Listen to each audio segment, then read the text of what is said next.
still there, causing delays from Van Dam Street. Moving to the Bronx, collision on the westbound Hello, Clark everybody. Bronx ramp to the southbound Deegan, and several issues on 95 right around Co-op City. On the southbound side, a crash past Connor Street, another southbound before Bartow Avenue, and the collision on the northbound side of 95 near Co-op City Boulevard. The George coming inbound still pretty heavy, looking about 45 minutes, going outbound 20. Those Hudson tubes not moving too badly. 20 minutes coming inbound, about 10 to 15 going out. And I'm Susan Browning in the WCBS Traffic Center. Most places are going to be dry here as we head through the evening. Pretty nice evening across the Tri-State area. And for tomorrow, partly sunny, warm, maybe an afternoon or evening thunderstorm. Certainly that's probably more widespread across Connecticut. Tomorrow 85, and mostly clear tomorrow night down to 69. Very warm Tuesday up to 88. And hot steamy Wednesday. Thunderstorm in the afternoon and evening up to 93. And not as high for Thursday. This is WCBS 880 News. I started at WCBS in 2004 when I was 29, but not as Kevin Connors. There was already a Kevin Connors on New York City airwaves, so I became KC Connors. Always cherished the opportunity I had to deliver news to New Yorkers. It was a privilege. But that's not what stands out all these years later. It's the quality of the people who made up that team, the genuine care they had for others. For me, that is the legacy of WCBS 880. Hi, senior producer Lisa Chernkovich here, although everyone just calls me Lisa T. It's been my honor over the last 20 years to have helped deliver the news so many of you rely on us for. Thank you for making us a part of your daily routine. To my news compadres, you guys really are the best in the biz. You think I would have stuck around this long if you weren't? Thank you for the support, friendship, and laughs over the years. As we close the book on this chapter, walk away with heads held high, knowing we leave this city and the surrounding burbs greater than we found them. WCBS 880 News. Your trusted source for news, traffic, weather, and every Mets game. This is WCBS and WCBS FM HD2 New York. This is CBS News on the Hour, sponsored by O'Reilly Auto Parts. I'm Monica Ricks. Israel launched airstrikes into Lebanon today, saying it stopped a major attack. So, welcome aboard, everyone. The sound you heard was WCBS 880 kilohertz AM in New York City. For the audio part, it came from my Texan H501X. That's driving the audio through my console with the line out. It's also on my ICOM ICRD 500 with the MLA30 loop. And, it's a very strong signal in Montreal usually. So it's an interesting night. It's a very, it will be sad for a lot of people. This definitely is a big surprise. Let's just start with the beginning. So welcome, everyone. And I'm live tonight, Sunday night, August the 25th, 2024, as we are looking and listening at the last 3 hours of WCBS News Radio, a station that I've listened to quite a lot and really enjoyed. And I know a lot of you did, and a lot of you did also because of its huge coverage. There are a few people that are telling me that they go down to Florida and they actually are able to listen on what's happening at home because it's coming in so well down even in Florida. So it's just amazing the coverage it has. And it's also in the top 10 of the most lucrative radio stations in the United States, which adds to the surprise that, whoa, okay, you're changing all of it. So my name is Gilles. I'm located in Montreal, Quebec, Canada, northeast part of North America. We are, of course, doing a special live tonight to follow this unique event. It's, I think, one of the big historical radio events that's happening. WCBS has been giving out the news for about 60 years. Its coverage is amazing here in Montreal. It's like a local station as soon as sundown up to sunrise. And it's actually one of the stations that I tuned a lot to when I wanted to test receivers, because there's a lot of crap on the AM band. And it's fun to have something that's a different type of programming, and that, as you know, it's not just political talk all the time. It's a mix of news and weather, and it has this way of rolling out all of that in an hour that is also unique. I'd love to have a station in Montreal actually do that type of format. So the station, it goes way back. I mean, it had different call letters, and it goes the first license and the first.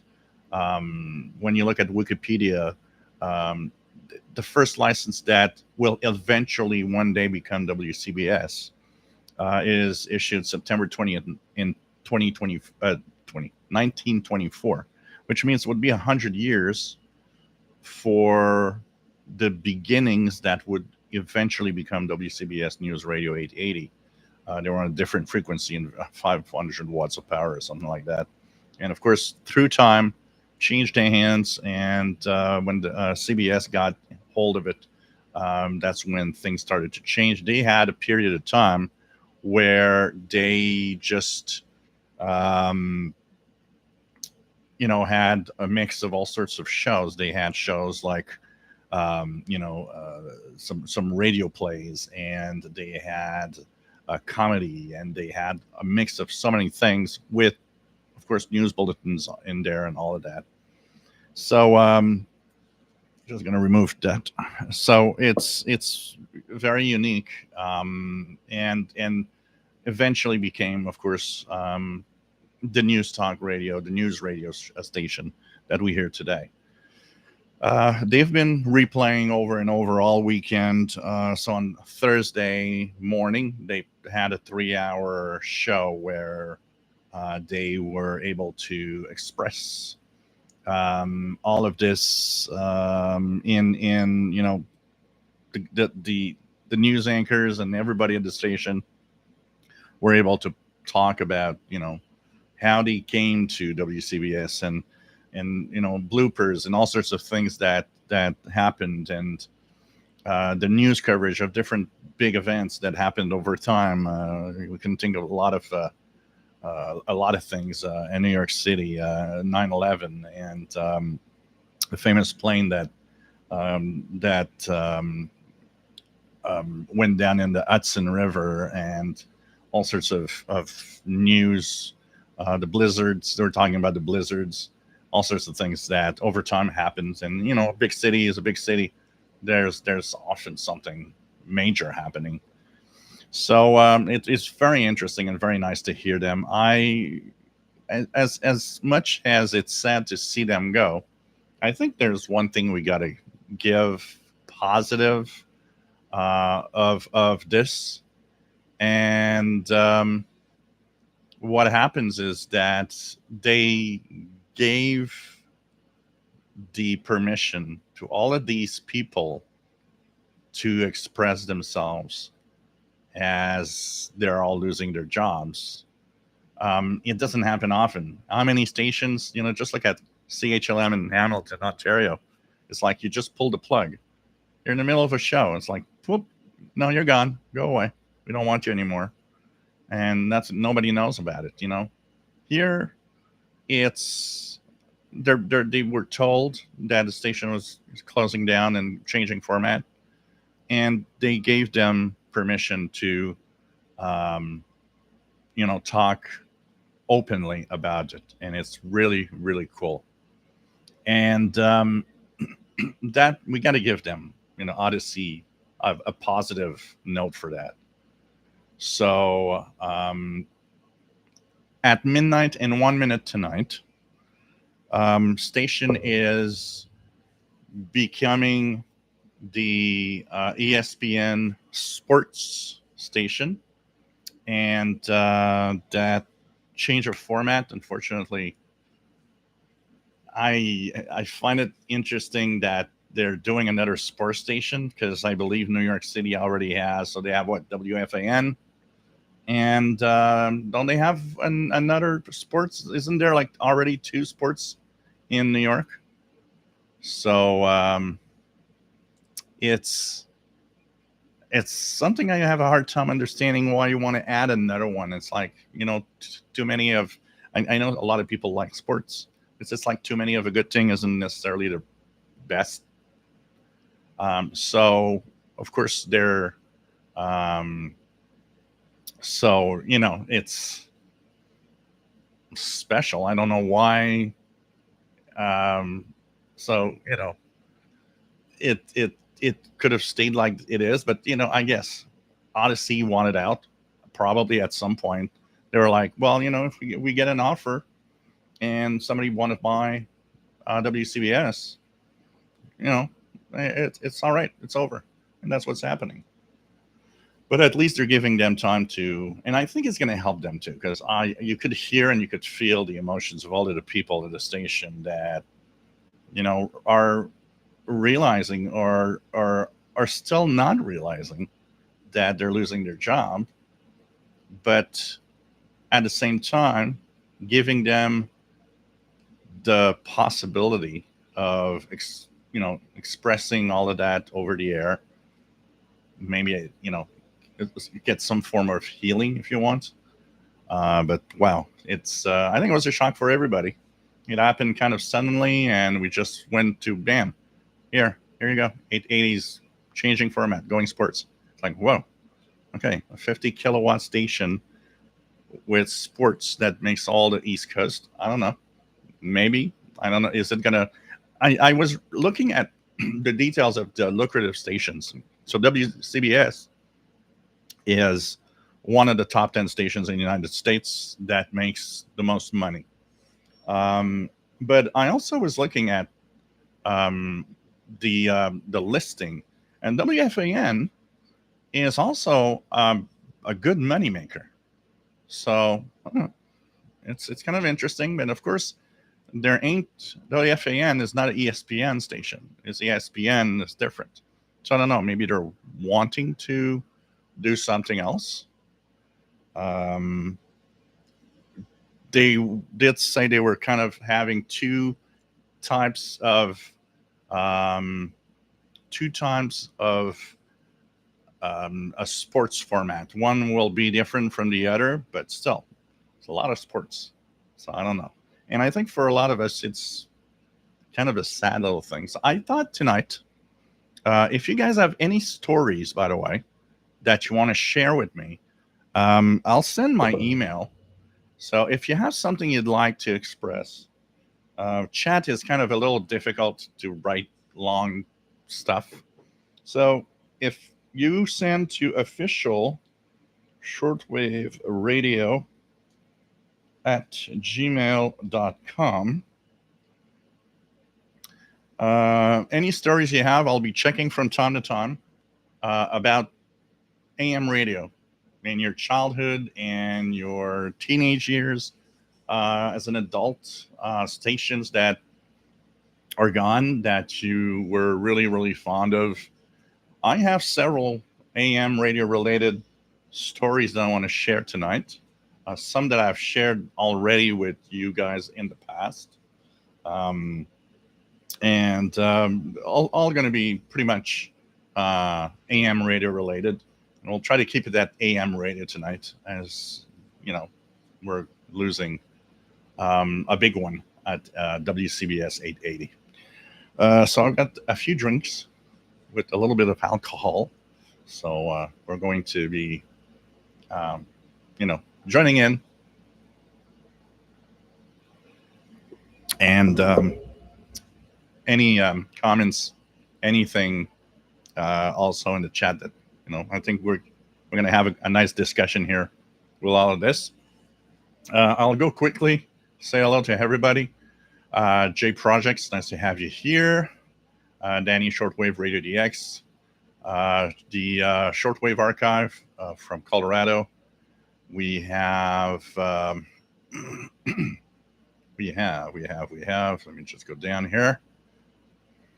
Meta Lunar, nice to have you here.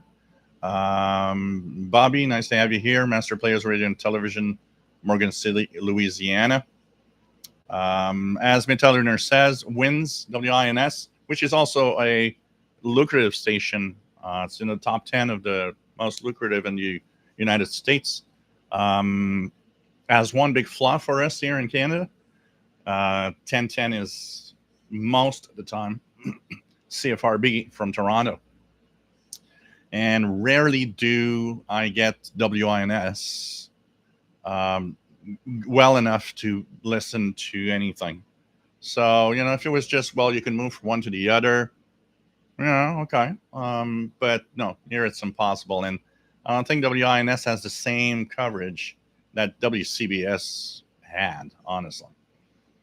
Danny Shortwave, I have a story with 1130 kilohertz WNEW. One of the stories I got with that is when I was a teenager and hot summer nights, we didn't have air conditioning. And when it was really hot in the summer nights, me and my mom would hang out on the balcony and listen to the radio. And my mom liked big band music, Betty Goodman and all sorts of stuff like that.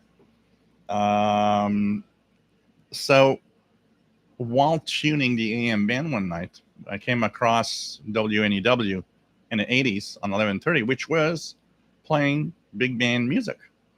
And my mom liked that. So on some of the souvenirs I've got with that is on some of the hot summer evenings when I was 14, 15, had a little portable radio on the balcony, and we'd tune into big band music from WNEW. It was a nice souvenir of, sharing time with my mother outside on the balcony when it's hot summer night and just chatting along, talking about different stuff. So that's one memory that I have. Paul, nice to have you here from Vermont, VT Radio. We have Martin, nice to have you here from Santa Maria, California, listening through a Kiwi SDR.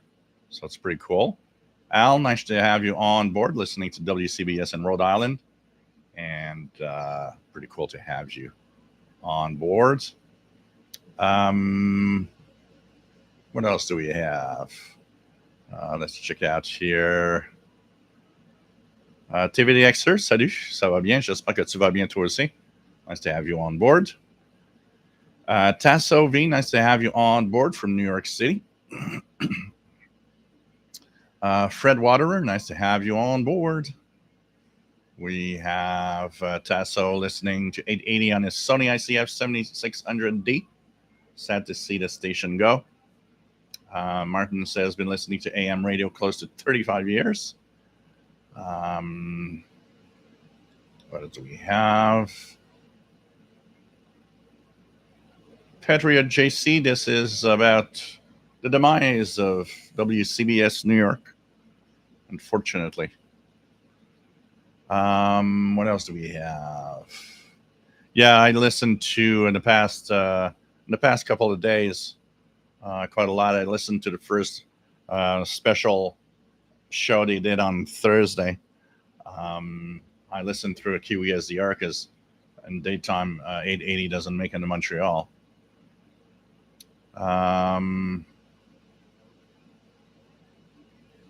So Matilda, there's a by the way, for those that haven't seen it, there's a 3-hour special they made on Thursday is available online. If you search WCBS 880 retrospective, you should find a video. It is all 3 hours of the special show they did. Fred Water says, irony, they must have a huge audience tonight. Yeah. It is kind of a weird thing when you think about it, that, you're getting maybe more than usual. So John Beckham, they've been sold. So they've been sold to ESPN for which I believe is Disney stuff, and will become a 24-hour sports station. So, and they're changing their call letters too. The call letters, let me just find this 2 seconds. At midnight, that's also going to be interesting to see what's happening at midnight and 1 minute, because WCBS ESPN call letters. So they'll become WHSQ AM. So they're going from WCBS to WHSQ AM. And that's interesting because that's also something we're wondering for tonight. Is that going to kick in immediately at midnight and 1 minute? Will we just have some dead air for a little while before the show or the programming actually starts? So this is, kind of interesting. So here it says that WCBS 880 radio, the all news program, is 57 years on the air. So it's older than me. It started 2 years before I was born. So crazy to see that we're, going there. I think it's Odyssey just saying we've got offered all this money. We're selling. It's a business. That's the other thing. And the problem is that it's a business decision for most of the radio stations. It's like, you want to shut down, you want to, cost a lot of money to operate a station, an AM station, particularly with the, the antenna field that they must have, which in New York City or close to New York City must be worth, actually, I think they're on top of the Empire State Building, right? Isn't that where they're transmitting from? I think they are. So anyways, it's, but for many stations, for example, that are in big markets, they have often in an antenna field, and it's a huge piece of land that costs, that they could sell for millions of dollars. So a lot of them are attracted by the dollars that go with, if we shut down or if we sell, this is what's going to happen, So, man, it's just amazing. And the coverage it has is just so crazy. Just so crazy. So what else? So John Beckham, we have Dennis State. Nice to have you here. KF4VBD in Northwest Georgia. Metal Lunar says, it was funny today hearing them recommend tuning into WINS for the news, because they refer to WINS FM station frequency, not the AM one. This is also something that's getting a huge issue. More and more stations are referring themselves to a FM outlet that they have, never mentioning the AM frequency, as if they're slowly playing the, someday somebody's going to forget we're on AM and we'll be able to just keep the FM going.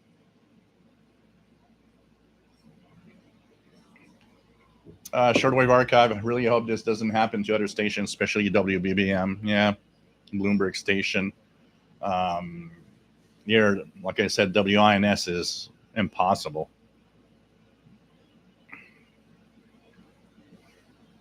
Redwater, maybe news is unnecessary in a post-factual world. Yeah, why have news? Why do we need to know what's happening? This is not important.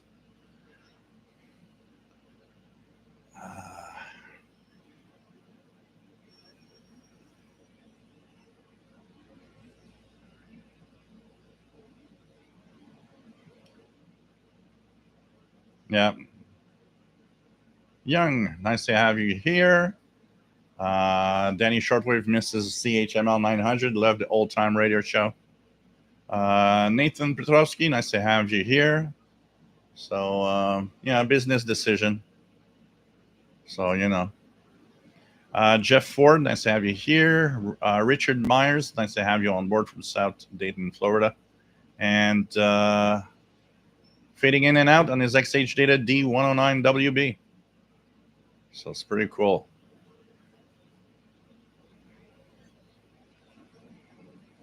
John Beckham says there are many valid reasons to keep AM radio going.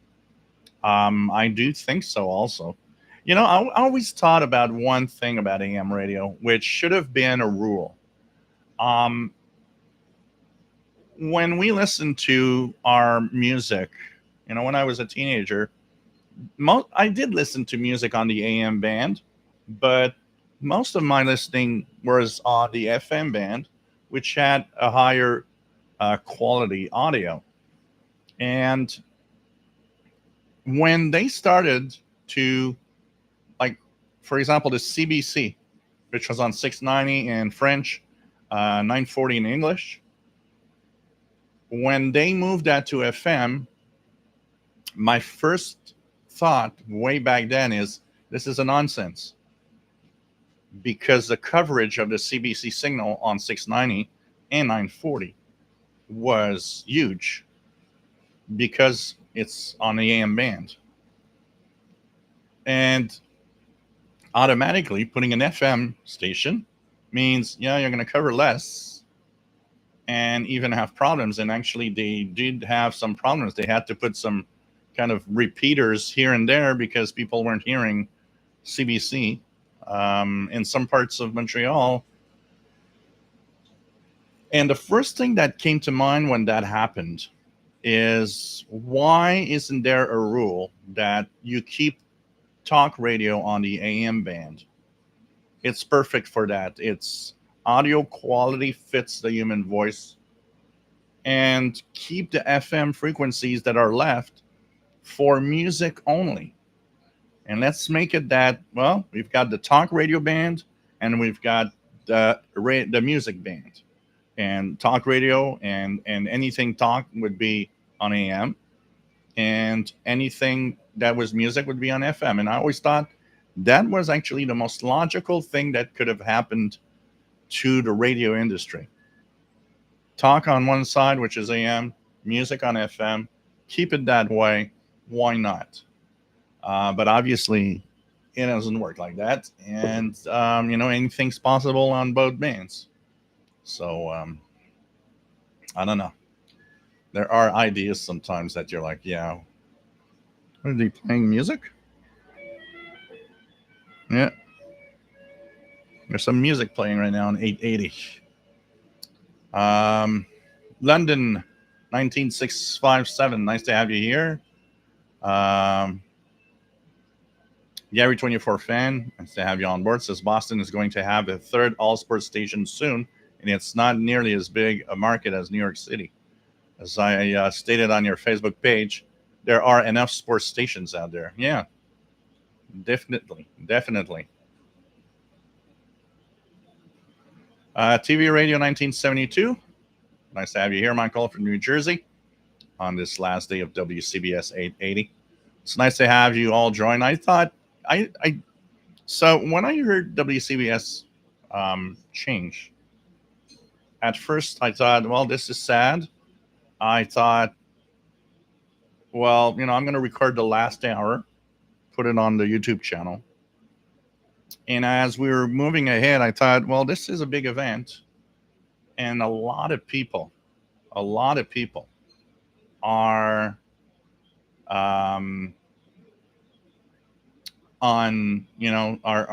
are going nuts with the fact that this station is going away. So I thought, why not do a live so we can all gather together and live it together as radio geeks rather than living it alone, each in our little, man cave. Bonsoir TV DXer. By the way, the next show is going to be on September 7th. If you guys want to know, the next show officially is Saturday, September 7th. 20 hours UTC. Just a quick note, if you like what I do, if you find it cool that I'm here tonight, why not think of a little something to help out. You can use the super chat and give a little something, a little dollar amount, or through PayPal if you wish, at the email that I just posted right now. And this, of course, helps the radio fund, and helps continue the channel and continue having some great content, and have these special occasions pop up here and there when something happens. Okay. What else do we have? Dennis Tate had lost the chat, but it's back. Danny Shortwave says sports and talk radio seems to be the bigger money makers. News radio doesn't make as much.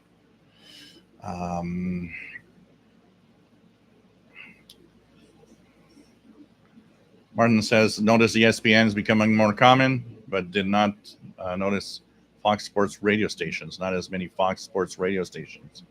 Yeah. ESPN is like the big one. Erica C., nice to have you here from New Jersey. Now down near Philly. KYW 1060 is our Odyssey all news station. This doesn't bode well. Yeah, it's when you see such a huge change happen, you kind of go to start thinking about, but what does it mean for my local news station that is still in existence and sometimes owned by the same company? So RKMKLZ radio stations are getting worse. Why sports? It is a bad format. You cannot see it. Yeah, but at the same time, sports is an appeal on the radio too. My first use of AM radio was for sports. Back in the late 70s, when my father purchased land and built a shack up north, one of the things I was always listening to is Montreal Expos baseball games. And that area was in the middle of mountains. So there was no FM station coming through. And the only ones that were coming through were actually like the CBC 690 that we were listening to for news. And 7:30 on the Sundays would come in and would listen to a baseball game over there. And so there's a certain appeal for radio also. I understand that it's fun to watch, but it's also kind of, in the car or at work, stuff like that, where maybe you don't have access to a visual of any way. Well, you've got your sports on the radio.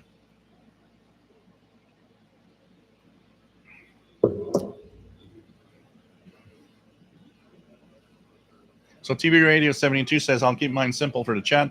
I prefer WCBS 880 over 1010 WINS. So did my father. Unfortunately, I've never had enough listening of. I would like to stream to have a good idea. Actually, I've never streamed it. I should stream WINS if they let themselves stream here and listen to it and compare, because I've never had enough of listening because of CFRB to see the difference. Nick Mayakovsky says WINS usually beats our CFRB here on the East Coast. Yeah, well, the further away you are from Ontario, the better WINS probably has a signal. And I'm wondering if the pattern they have for WINS is also to avoid interfering with CFRB. D. Scott Nathan, nice to have you here from North Boston. 57 Steve DX1, nice to have you here. The report of the week, hey, nice to have you here, John. Growing up in Southern New York, WCBS 880 was a big part of my life. I'm very sad to see them go. Indeed. And I can imagine for a lot of people, the AM band is going to be very different tomorrow morning. Joanne Dumbrow says we have WBBM AM, but now they say FM.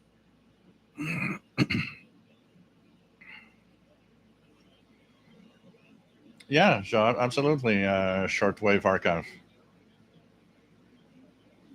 By the way, I just wanted to mention quickly that if you are a CIDX member, a Canadian International DX Club member, you should have received a link through email, because starting at 10 p.m. Eastern Daylight Time in 30 minutes roughly, there will be a special Zoom for the CIDX Club, which of course offers a different format for doing a live event. So if you guys are part of CIDX, because you have to be a member of the CIDX Club, starting at 10 p.m., there will be a live on a Zoom. Check your email. The email was sent yesterday or this morning, early this morning. So check that to make sure. Chris C, nice to have you on board. Bob T, nice to have you here from Northeast Ohio, 1050 AM WEPN, and also ESPN Radio New York City. Will they be discontinuing that station format? No. They did say that they're going to keep both ESPN stations. Each will cater for a different type of audience. So one will be much more local sports. One will have much more sports of all kinds, including international events. So they're going to kind of have two separate sports format. Prasad, nice to have you here from India. Always nice to have you on board.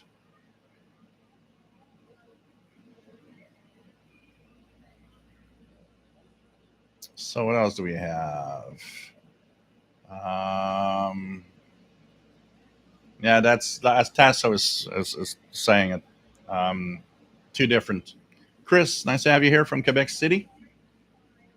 Nick Mayakovsky says, I enjoyed WNEW as well, and there was a few fans of 1130 out here who were not big band generation.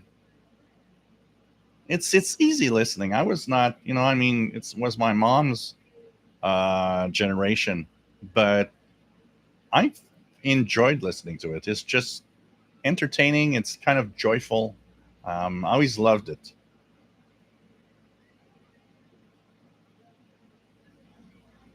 Ron Seal, nice to have you here. And says, of late, pulling in Detroit with PL330 at night with the radio's antenna. Jose, nice to have you here from Chicago. Pete Fagan, nice to have you here from the Poconos, Pennsylvania.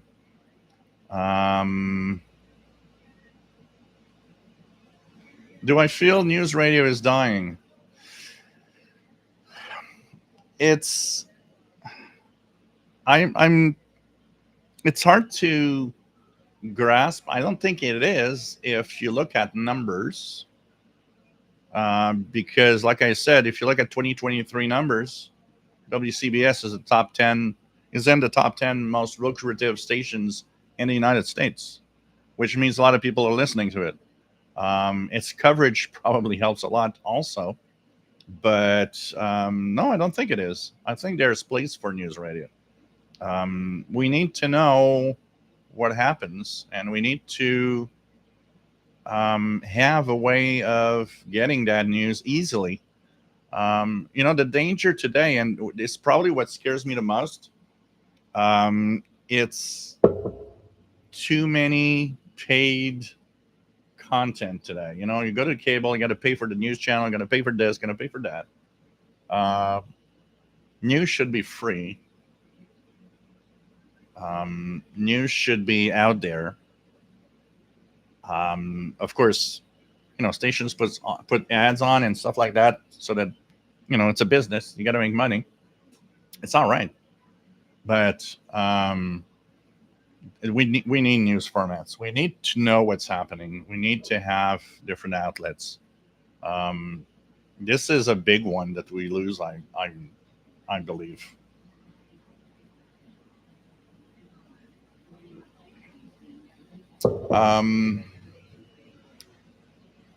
RKMKLZ says, I got WBZ Boston on 10:30 in Riverside County, California at night during the winters and the 70s and 80s. Analog, nice to have you here. Maybe there will be a countdown for the changeover. Heard that in my late teens on a station in Detroit, Windsor. Yeah, I don't know. One interesting aspect. So WCBS is transmitting from the Bronx. Towers in New Jersey, Tim Smith. Okay, thanks for the... I wasn't sure exactly where they were. Okay. Empire State Building is WCBS antenna. Okay. So WCBS transmitter in I Island in the Bronx, New York. So that means they have a lot of land and must be, man, imagine in New York, imagine the price that would go for selling that land. This is also what's scary with AM stations. Selling that land and, going on FM if you can, and that's it. Shortwave archive, WCBS turning 100 years in less than a month, and this is what they get for their birthday. Yeah, it's not technically that, because September 20th, 1924, they didn't have that call sign. So it's that station's beginning, the station that was there at the beginning, that morphed and transformed into WCBS we have today. So yeah, it's kind of 100 years if you count all the changes. Thomas says, listening from Arcos Island, WCBS 880, truly a heritage and historic station, a legacy that is vast and lasting. Best wishes to everyone past and present. So yeah.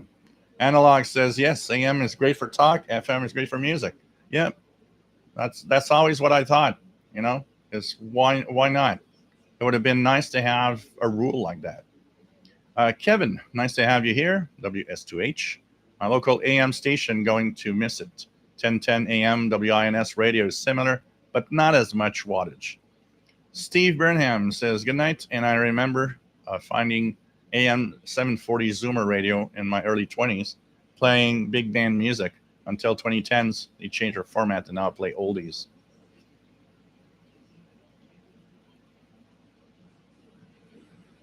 RK says WCBS should go back to oldies. Yeah, they had a mix of all sorts of programming over the years. When you look at their the Wikipedia page, they've had a lot of different formats over the year, and it's pretty crazy. So I've got some emails here. Let me check that out.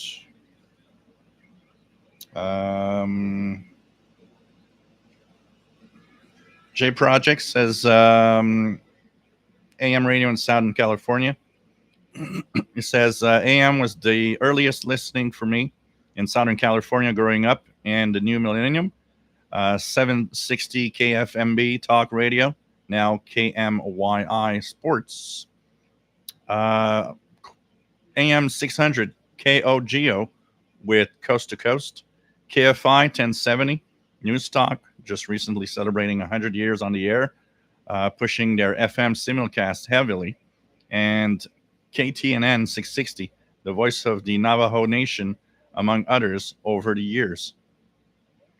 So, humorously, after 760 talk switched to sports, 1360 became conservative talk with the call sign KLSD. The call letters were chosen decades ago for Liberal San Diego, a liberal talk format. So thanks for sharing that with us. Yeah, things change, and it's interesting. On my sloper in the backyard, 880 is 0, not coming in at all. So yeah, things change, and it's sad to see all of that. The popular stuff, the stuff we love, kind of go away. Unfortunately, it's what makes it sad. And I will miss WCBS. It's one of the stations I love to listen to here in Montreal. It would give me the pulse of what's happening in the east, northeast New York, and also here in Canada. What I like to hear on the AM band, there's a few stations I will stay there and listen, because we're different in certain ways, and it gives me the pulse of who you are and why things are the way they are, which is nice. And I'm pretty sure you guys, those that listen to Canadian stations on the AM band, probably have the same feel on some stations where, well, this is what Canada is, and you get that information because you're listening to a Canadian station. So,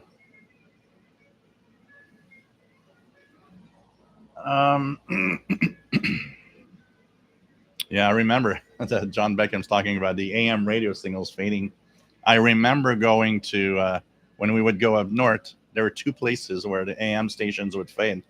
One was an overpass and that we would go under, and the other one was where we would actually cross big, powerful power lines from Hydro-Quebec that would cross the highway.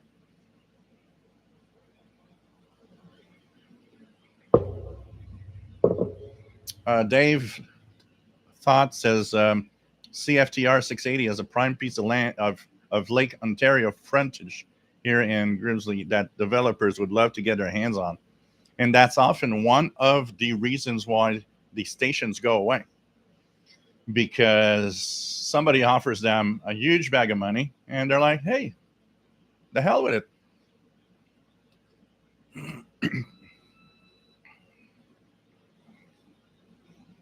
So Chris C says, I like how in the early days of radio, before TV, they had shows and programs the whole family could listen together.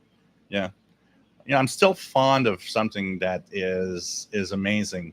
And it's the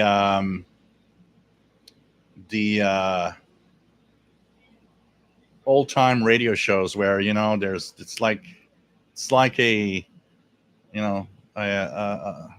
you have to use your imagination in the stories, and you'll have a police chase and they're going to find the suspect, and then they go here and there and they do that, and it's radio, but you listen and your brain works in making the images that go with the stories, and I always like that.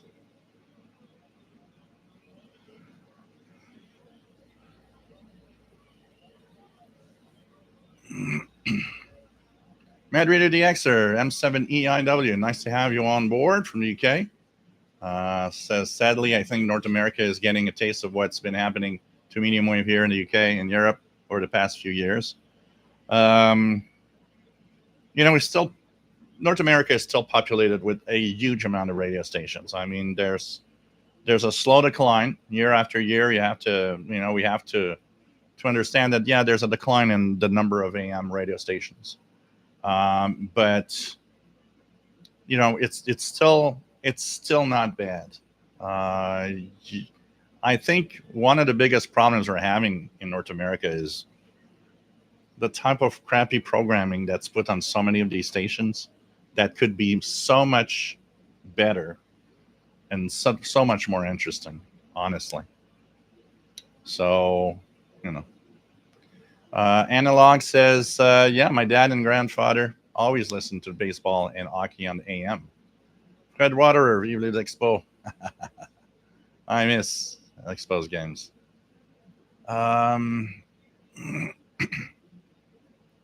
Yeah, John Beckham, the civil defense. You guys had the civil defense triangular icons on the old AM radio dials. Pretty interesting. Martin says, revised. In the night, I received KCBS from San Francisco, similar to WCBS. Nick Mayakovsky, Sports Talk is about how many times a wide receiver with Saint rubs his nose before missing the pass. Yeah.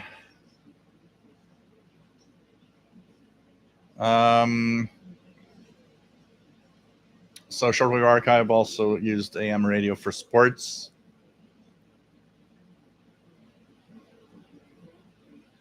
Yeah, there's part of the show that's airing, definitely.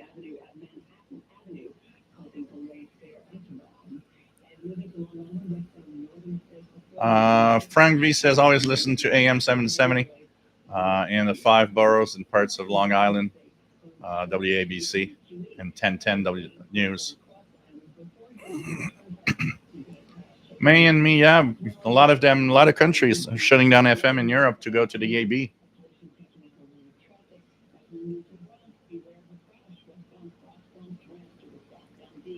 Kamikaze 76, nice to have you here from West Michigan. Confetti, nice to have you here. WCBS changed their Twitter account to Mets Radio 88. It's funny because I was listening briefly to a Mets game last week, and it just got to me that, well, that's what it's always going to be now, sports.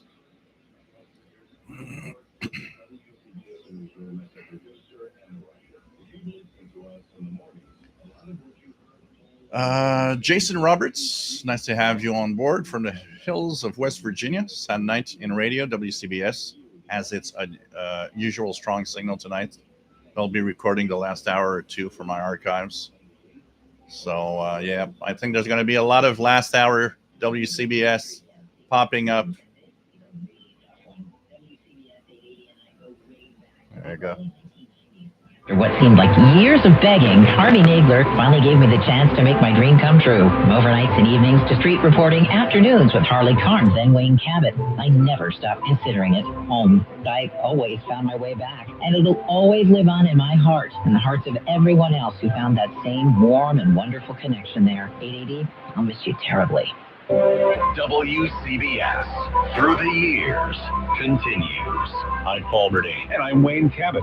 Here we are now in October of 1940, which you have to believe was about the moment people began swearing in the Brooklyn Battery Tunnel, right? It's when cars began taking over and you needed a way to get from Manhattan to Brooklyn, Brooklyn to Manhattan, underwater because the bridges were already getting clogged up. FDR and Mayor Fiorello LaGuardia. How do you do, ladies and gentlemen? We speak to you now from downtown Brooklyn at Hamilton Avenue and Van Brunt Street along the East River, the scene for the groundbreaking ceremonies of the Brooklyn Battery Tunnel, the $80 million project which is to link the boroughs of Manhattan and Brooklyn.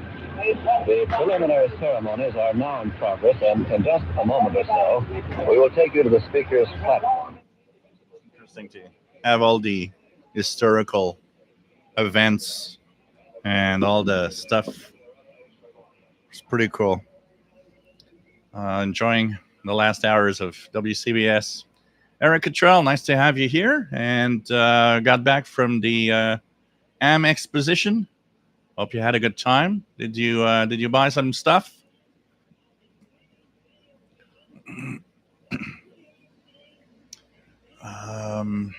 What else do we have?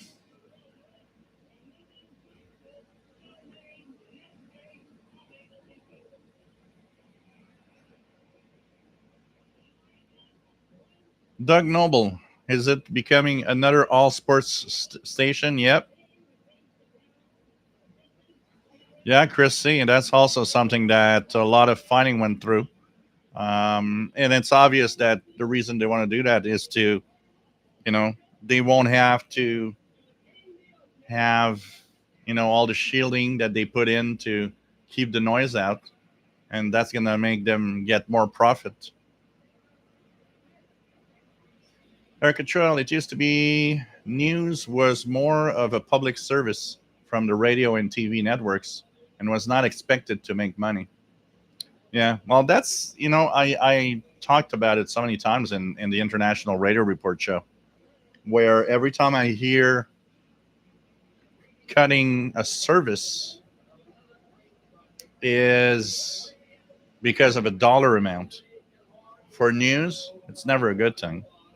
We talked about the Voice of America shutting down in the Mariana Islands, the transmitters for, Radio Free Asia and all of that, the USAGM. And looking at the BBC cutting services everywhere in countries where the radio is still needed.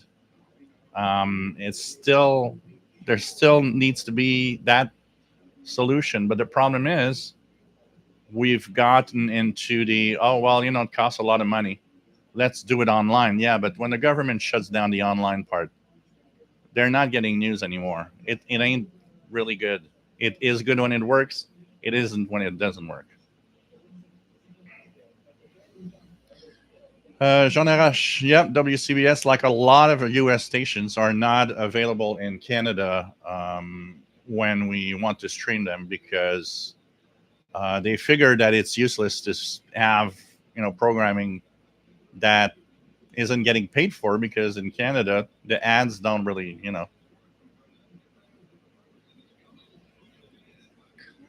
Eric Cottrell, look at what happened in Canada. How many AM stations are left in Canada? Yeah, there's parts of Canada now that are very quiet.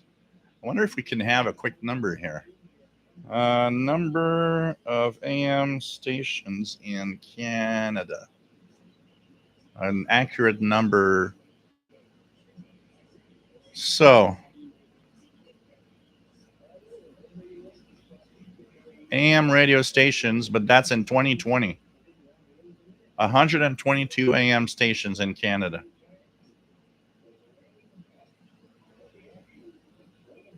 But these numbers date back to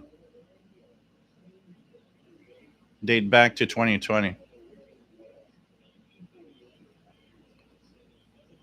And we're losing them all the time. Look, there's probably less now. We have WHLM 900 gone, and there's some in western part of Canada that are gone. You know what I miss here, really a lot.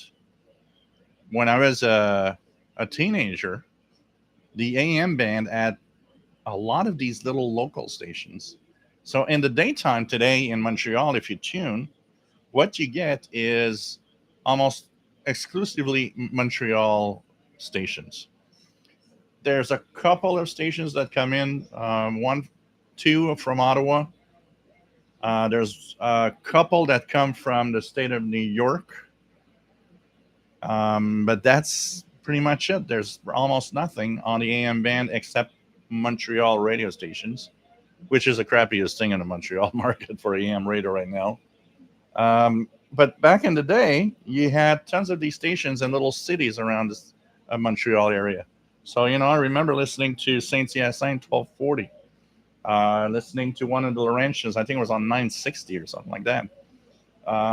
There was one in the South Shore, which was on 1040, which is actually what made me learn for the first time that some stations had to shut down at sunset, which surprised me.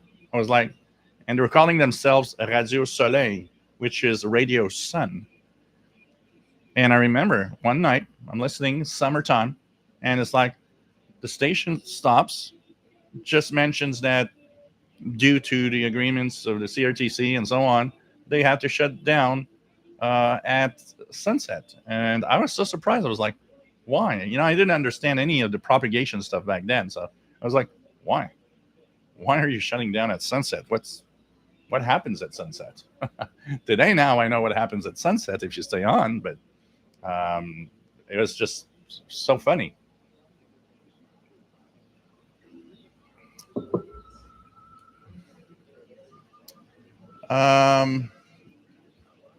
But at least Jean Arash here, what's nice is WCBS was coming in and always comes in very well on the AM radio, so at night. Bobby Tino says, used to be able to get WJR down in Dallas, but for some reason not anymore. Yeah, I get it here. It's one of those that comes up here in Montreal. Analog WJR, 102 years old. Yeah, it's that time where AM stations are crossing the century mark. Quite amazing when you think about it. They sure didn't think 100 years ago that some guy from Canada would be doing a live show with cameras over some internet talking about an AM radio station. SWAT cuts, I think it is better to buy a station and change its format than to outright buy one from scratch. Oh yeah, definitely. I mean, there's no new stations being built, pretty much, except for maybe some localized stuff. Like here in Montreal, we have a little bit of the ethnic stations that pop up here and there. There's a Haitian station. There's a Arabic language station. They're technically new stations, but they're low powered. But you know, if you talk about big gun radio stations, like getting a 50 kilowatt transmitter on the air, you're gonna buy, you know, like here, 690 and 940. They purchased the land, the antennas, and the site where the CBC transmitted from. It already was still there. It still existed and needed to get some rehab to work better, but it existed. It was, you know, they didn't have to completely start from scratch, although they had to work really hard. So once again, just want to mention, as we're reaching the 10 o'clock mark, CIDX Club is starting its Zoom meeting. So if you are a Canadian International DX Club member, a CIDX member, you could also go and check out what's happening on the CIDX Zoom. You should have a link in your email. Well, it's a mix, all sorts of things, Chris. They do have some bits of news, but they have a lot of they're replaying a lot of the stuff that from that special that was aired on Thursday. Artie Curtis, think of all the European shortwave dispatches heard through that station prior to and during World War II by Edward R. Morrow. Yeah, definitely.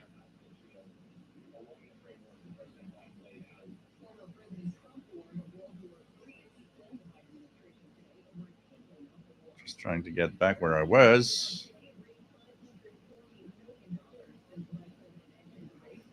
So one of the interesting things that we learned through that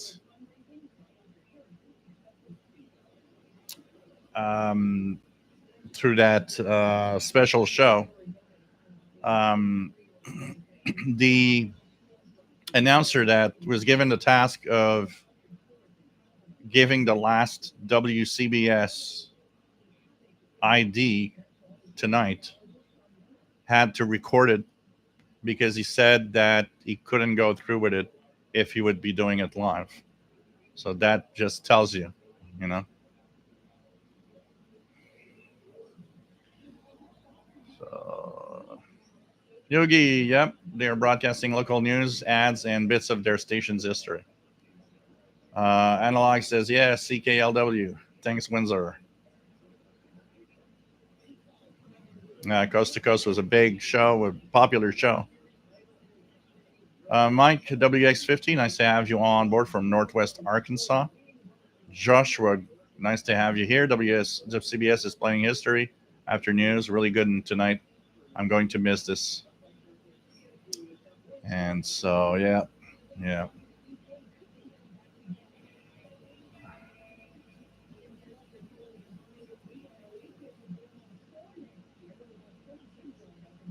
Eric Cottrell, old time radio with dialogues like "Don't point that gun at me."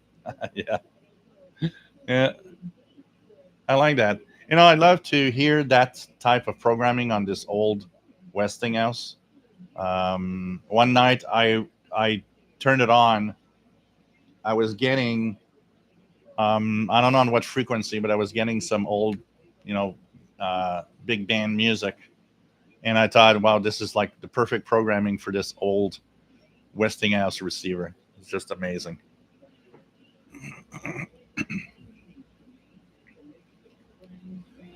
Dr. Laura, yeah. It's the first time I heard, which I personally hate, Kim Commando. I was doing my tech jobs, and on a AM station from the US, there was that Kim Commando show. I listened to it for one evening, and I was like, what trash is that?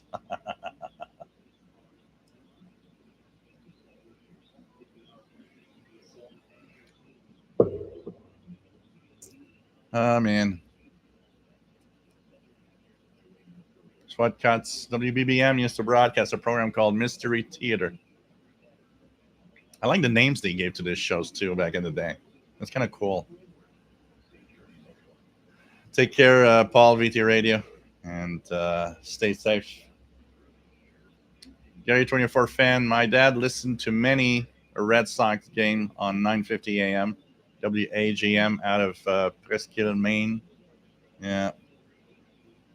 Danny Shortway, Montreal Expos are now the Washington Nationals. They should bring back baseball to Montreal. Yeah, there was a lot of talk about it in the last 10, 20 years.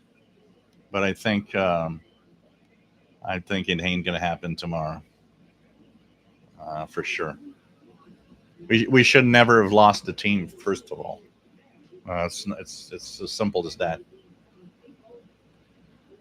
Erica C. Art Bell. Last time I checked, WHAS was playing old Art Bell shows on Saturday nights. I listened to a good one a few months ago via TuneIn app, where they were talking about Y2K. Oh, God, the Y2K. That was something. One of the greatest AM radio moments that I've had, and I think it was, I'm not 100% sure, but I think it was Coast to Coast AM. And I was up north at the shack where my dad was, and I was alone, and I was tuning the AM band. And, a very dark night without any moon or anything, and you're in the middle of the woods. And I started hearing talk about a trucker that was talking about how on his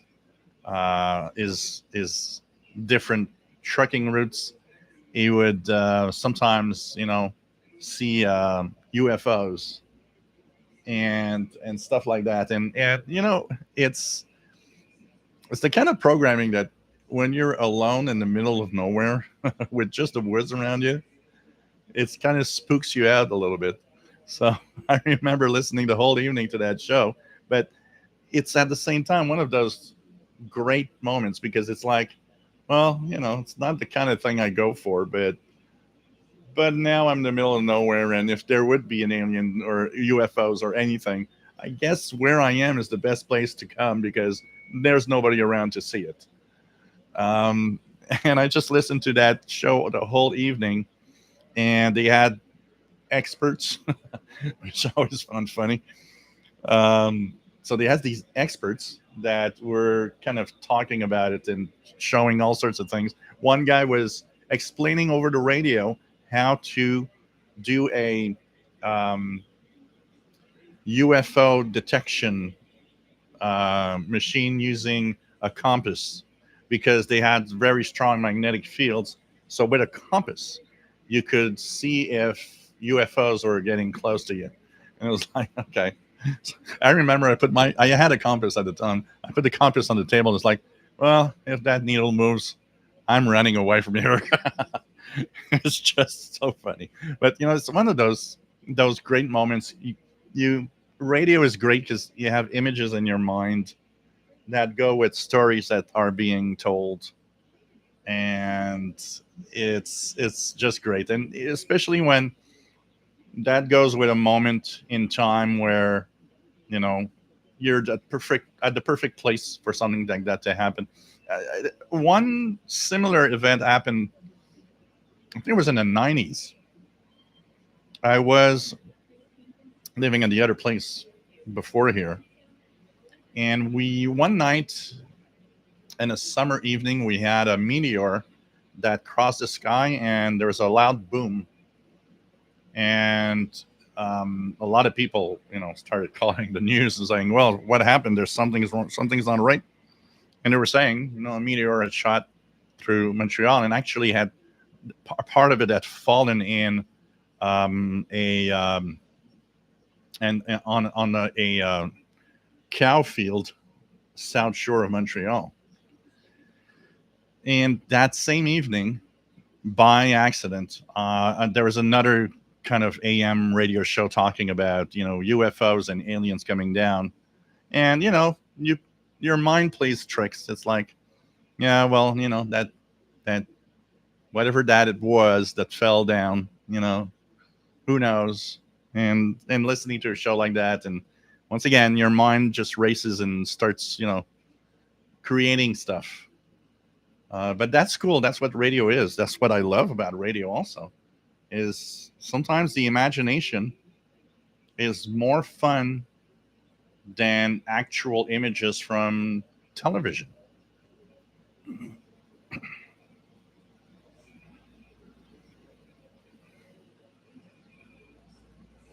Mike WX50, KHOG, sign off from the 70s.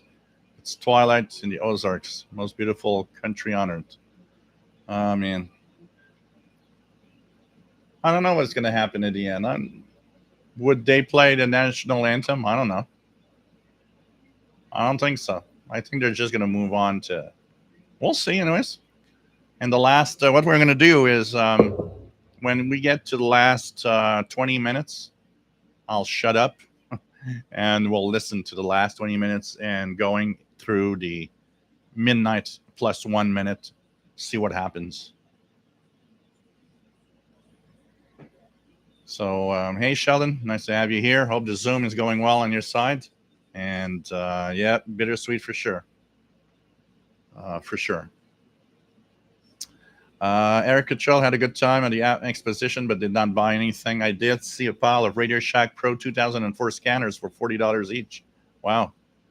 I would have picked one up at $40. If they were working, these are great scanners for $40. Danny Shortwave, I ordered a CW Kia. We'll start learning CW. Are you planning to learn CW? Yes, I am. I've got this that I've been trying to get serious about, which is a CD which gives you, was reviewed by Skip into EI, and he sent me it. Says it's a great way to learn. I would love to. I would love to learn CW. I could see myself being a CW guy.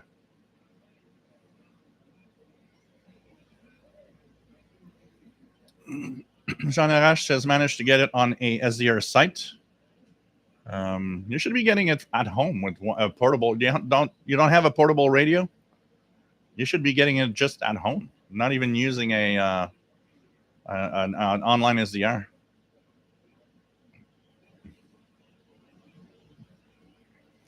Yeah, it's blocked. WCBS doesn't stream here, which I found sad because I was like, oh, what a great use for my Shure LC90 smart radio, streaming WCBS. Oh, it can be done. Sorry. Lincoln Loud Gregory Godoy. Maybe less. Less what? Oh, yeah, maybe less. The numbers of stations, yeah. How does the number of Canadian AM compare to the number of US? U.S. still has a lot of numbers. I don't remember the exact numbers. On the International Radio Report show, we had the numbers at one point. I think there was something like 500 and some stations in the U.S. So it's like 5 times more than here. And not going down fast. Honestly, the decline year after year is you lose a couple of stations. It's not a big loss. You don't lose 50 stations per year. So there's hope for our AM band, I guess. Fred Waters says Art Bell had some weird and wacky stuff on his show, but when he wanted to be he could do a very serious interview, and that was so compelling. Yeah, I remember it was a mixed bag. I remember that when I would get that show, it was like one night it was like, yeah, okay, this is not very serious, and some nights I'd be listening and it's like, no, this is serious. He's got some well-known guy that knows his stuff,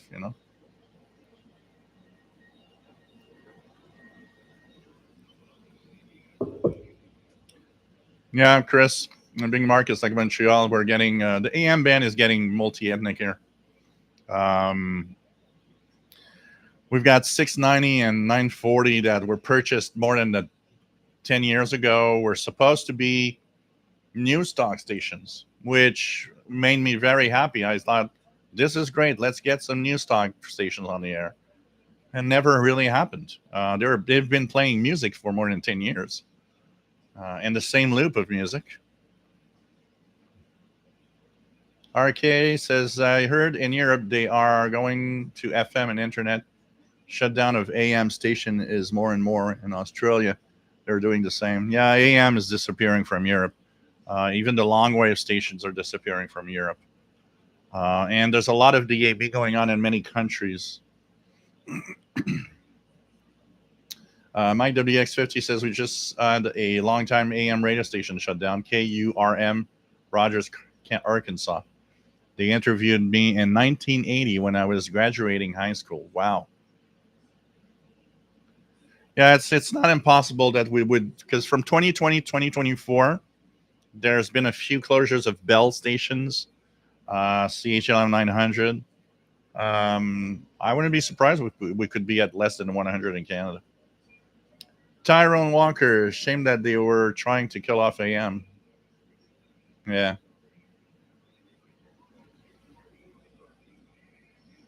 Yeah, there's a few CBC radio outlets in Canada, but not a lot. And I mean, there used to be tons of them that you could listen to everywhere. I remember getting a kick out of listening to the CBC French station out of Chicoutimi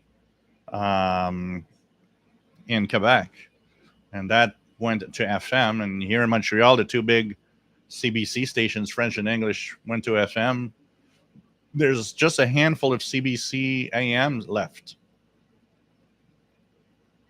Chris says in Quebec, we lost our last AM in 2012. So I remember listening to Quebec City on 10. What was the frequency of that station in Quebec? Maybe you can help me out, Chris. Many years ago, I would hear them in Montreal in the daytime. Trying to remember the frequency. Oh, man. Oh, really? In Nova Scotia, WCBS is a tough one tonight. Yesterday was a tough one. Yesterday, WCBS started coming in. I listened to the radio outside on my balcony last night. And WCBS came in past midnight. Until midnight, conditions weren't good. And WCBS was just not there.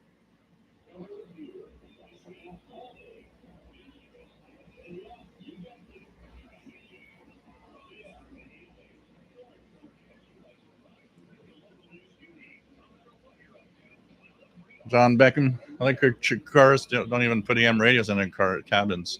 You know, the worst part of it is that most of them do. It's just a firmware update that enables the AM part of the radio.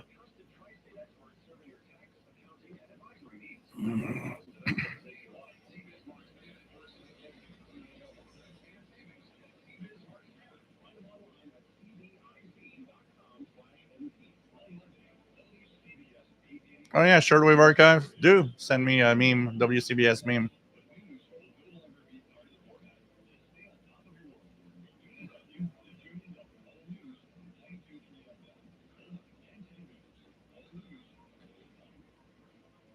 So, Bobby Tino, I wonder if WKBW 1520 can still be heard up and down the East Coast since a directional signal.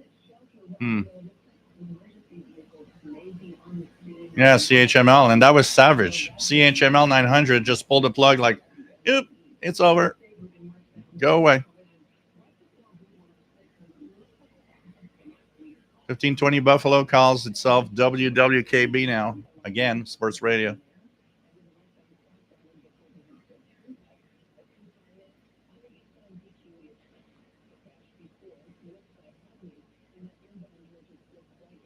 Jean Arash says AM in the Montreal region is a big mess. 1570, for instance. Broadcast only music, no station ID, no commercials, no news.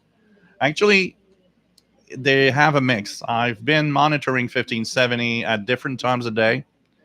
They have ethnic programs, Asian programs. They have music programs of like old Quebecois music of, the old days of radio. When they switch to that, they kind of just go music.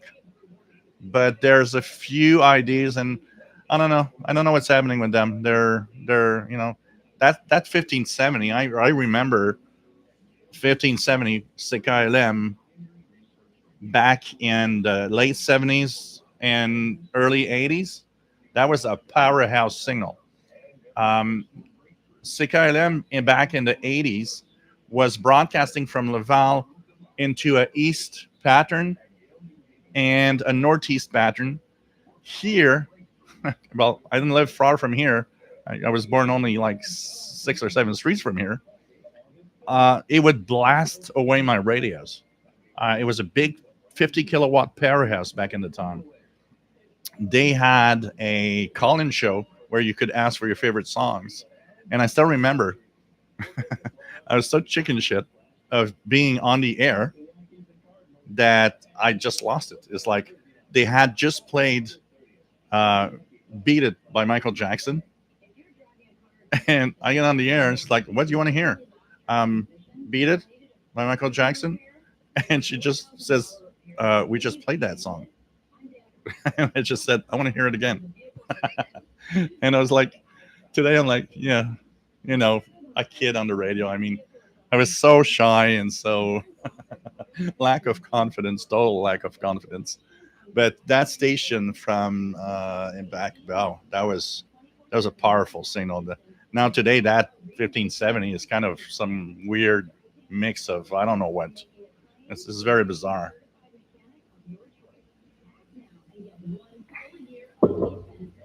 I actually heard Jean Arash 1570. I think it was before the pandemic, with some of the old names of people would see on TV and on radio back in the day that just don't have a job anymore. It was just so weird.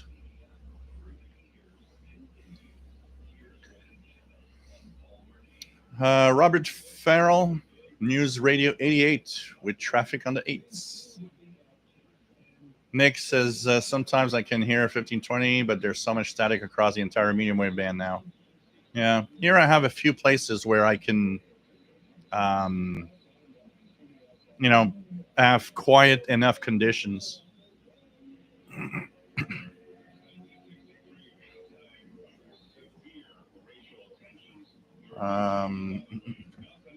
What frequency is he on, Kenneth? Yeah.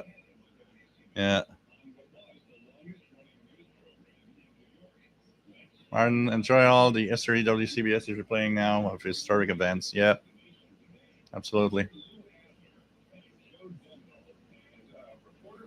Oh, she's still on AM. Oh God, I know she's got a big following, but boy, every time I heard Kim Commando, I was like, please get her out, get her off the air.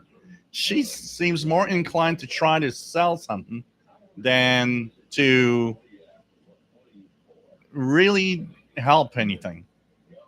I remember the first I heard her, and the first times that I've heard Kim Commando, I've heard her maybe a dozen times. Every time I just change a channel, it was like I can't, I just can't. One that I would hear that was on certain outlets was Leo Laporte. Leo Laporte, which I love. I love the guy. He's one of the reasons I'm doing live shows, because he started his own Twit network, which was a podcast network, and he's the guy that inspired me actually to do something. It was like, this is so cool. Why I need to do something. I need to get out and do live shows and be there. And so Dallas, Texas. It says, according to the United Press, 3 shots were fired at President Kennedy's motorcade today in downtown Dallas. By the mid-1960s, CBS was in Black Rock, the beloved name for our corporate headquarters and our radio home at 51 West 52nd Street. What a beautiful building. You take one look at it, you know why it's called Black Rock right there. And that was where so much of CBS and the Tiffany Network grew. By this time, you could hear hints of what will become WCBS News Radio 88. Up to the minute was an afternoon drive time program that would really become the prototype of News Radio 88 in 1967. And it was right about this time of the year, August 28th, as a matter of fact, of 1967, when we began WCBS News Radio. Good morning. This is Steve Porter welcoming you to WCBS News Radio 88. Because of an accident yesterday, an aircraft knocking over our AM transmitter tower, WCBS FM will carry our new broadcasting concept until WCBS AM facilities are repaired. WCBS time is 5:30 in the morning, and weather is behind most of the news this morning, even though the worst of it has finally left the New York metropolitan area. Heavy rain and fog yesterday caused transportation tie-ups, caused flooding, and was indirectly responsible for the destruction of WCBS and WNBC Radio's AM broadcasting tower. A small plane groping through the fog yesterday afternoon slammed into the tower, knocking it down and killing at least 2 passengers. One report says there may have been 3 other persons aboard the Piper Cherokee, which slammed into the WCBS NBC tower. The plane wound up in Long Island Sound after careening off the tower. 2 bodies surfaced immediately, but police fear more may have been aboard. One of the 2 bodies recovered has been identified as Ronald Bombalo of Manhattan. Police say he may have been one of a party of 4 that spent the weekend at East Hampton. Presumably, the 4 plus the pilot could have been aboard the craft. According to a report from the company that owned the plane, the aircraft was originally taken without authorization from the LaGuardia Airport. It pays to save at the Bowery, despite your savings account flies away.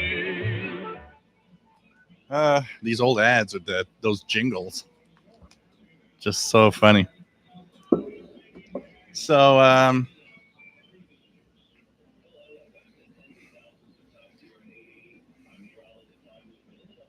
what else do we have? Nick, you know what? I just looked for the conditions, auroral conditions, because I know we're waiting for a possible geomagnetic storm that could happen in the next hours. Right now, the K index is 2, so it's not. It's the problem is the most as we move north in Canada, we get a lot more of these disturbances.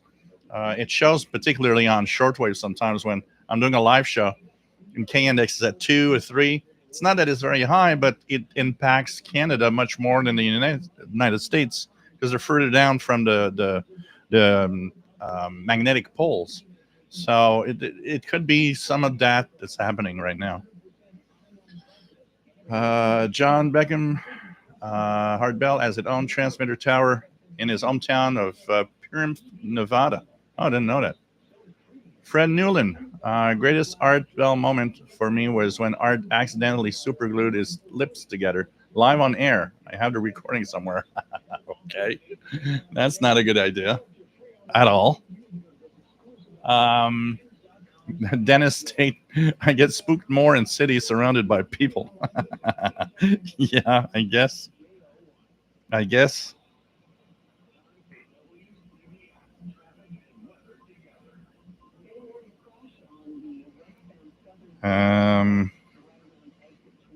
just check if there's anything else here.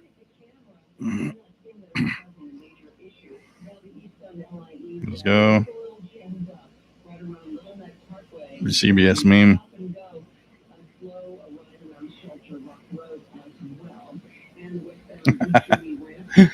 That's the meme being sent by our friend here.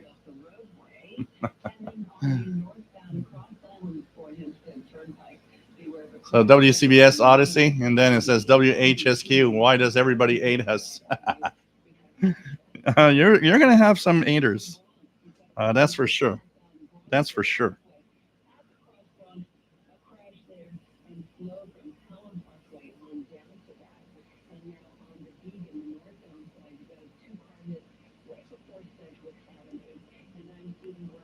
Okay. Okay. I'm going to try to do it. I will try to have the last hour in some way. I don't know how I'm going to do it. I will be taking a few moments before 11 and record the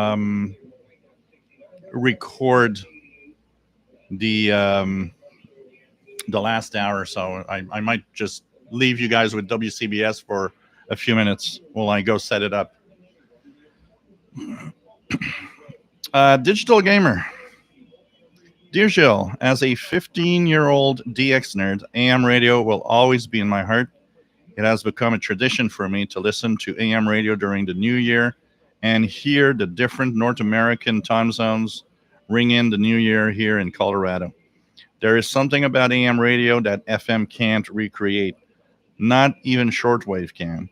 One of my favorite moments of AM radio was Christmas Eve a few years ago.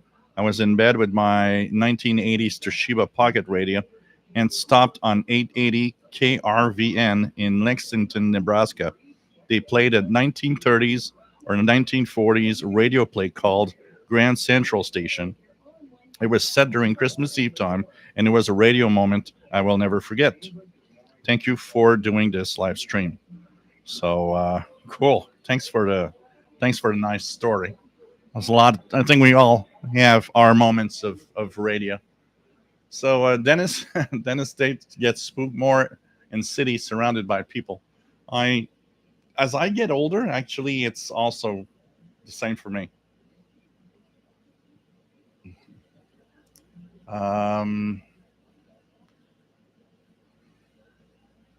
Any shortwave greatest memory of Olympic Stadium was the 1976 Summer Games. Oh man, in Montreal. That's something. Fred Water, I like to nod to Art Bell in the movie Mars Attacks. The aliens landed and they're in the same city. Rotten Animal, I can remember hearing Coast to Coast show up north. The show was Mel's Hole, was a crazy story.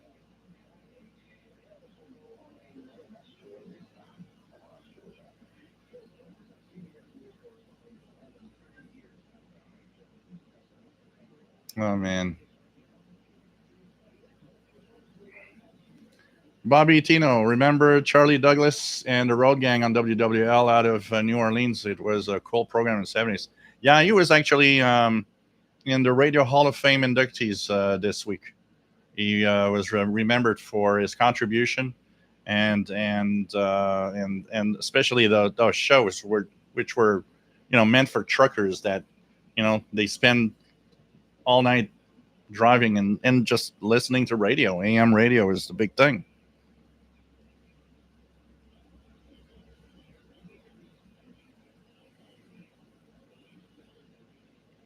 Now, CHNS. Yeah, that rings a bell. Rings a bell. Hey, Matt. Nice to have you here. MDK2 from Denver, Colorado. Lincoln Loud, Gregory. WCBS became a victim of bad business decisions when it becomes WHSQ. Yeah, at midnight and 1 minute. John Beckham, what was the name of a witch that was a fortune teller on Art's show? Oh, man.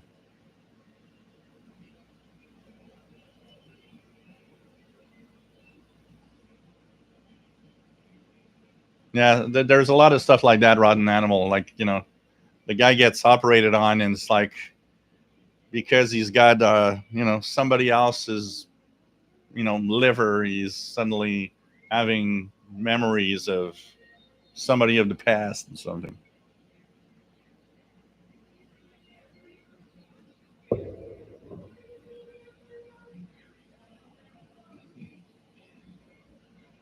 Oh, man.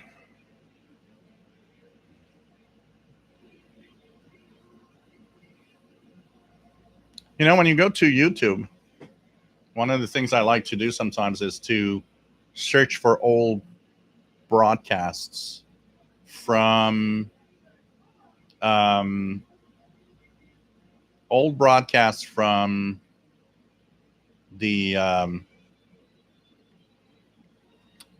old days. Sorry, I was distracted here. You know, and you have a lot of these AM station broadcasts from the 40s and 50s. We have one on. We have a new YouTube channel for the Canadian International DX Club.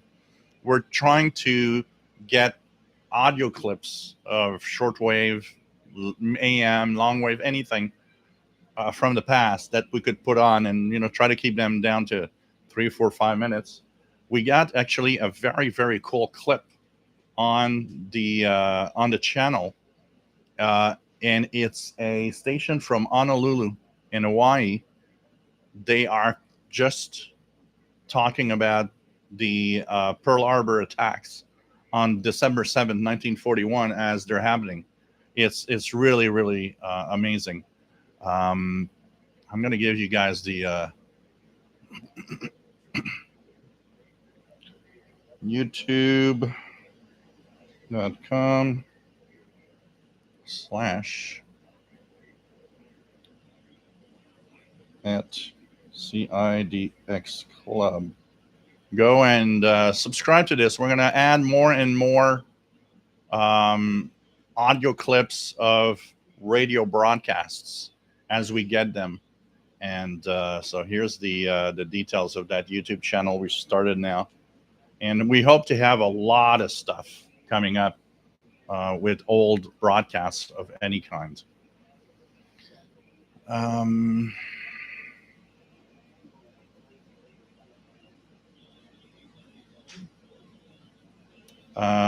Rick 8013. Remember back in the day, AM radio stations, the medium wave bands, these frequencies were used by aircraft and ships for navigation. Radio direction finding. And that's why the beacons, the long wave beacons existed, because they were using these signals for direction.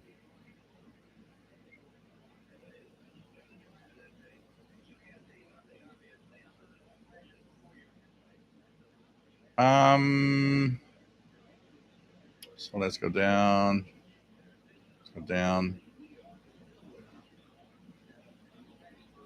Try to find where I was. There was a question about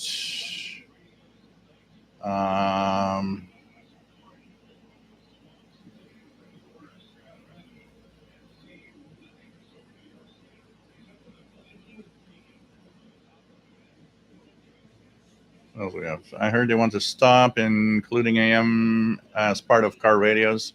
James VW, yes. And the reason they want to do that is because electric cars need shielding. And the only thing is, them thinking of saving money and not wanting to include edge shielding anymore if they don't have AM radios. So, yeah, I know what I'm going to do. I'm going to record the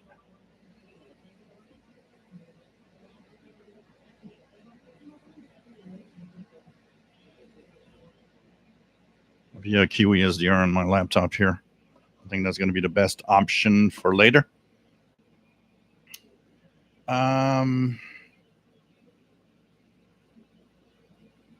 So eBev also says, how do you think industry will repurpose the AM band if it was abandoned? Still have CBC on AM here, 860. Yeah, I hear 860 in Montreal. It's French CBC. I am thinking that what's going to happen to the AM band might be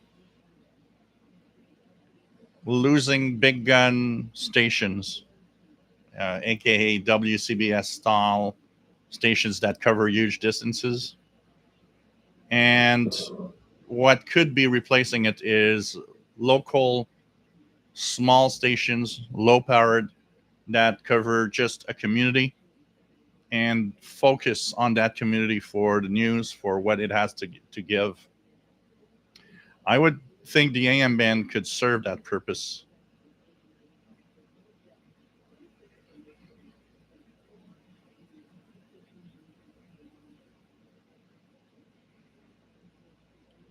What else do we have? KW1161, thanks, Jill. I'm watching you on the Pine Tab 2 and Sheldon on Zoom on the iPad. Cool.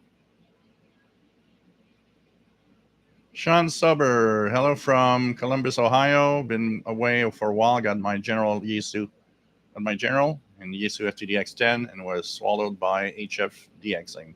Cool.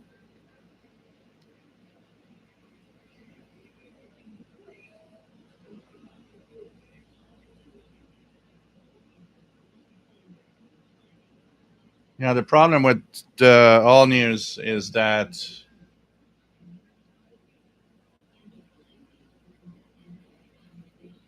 it's not going to make a big distance compared to WCBS AM. RT Curtis, my new car has AM, but has no tuning control, just scan. Yeah, that I hate on the radios. No tuning, just the scan buttons. Come on. I hate that.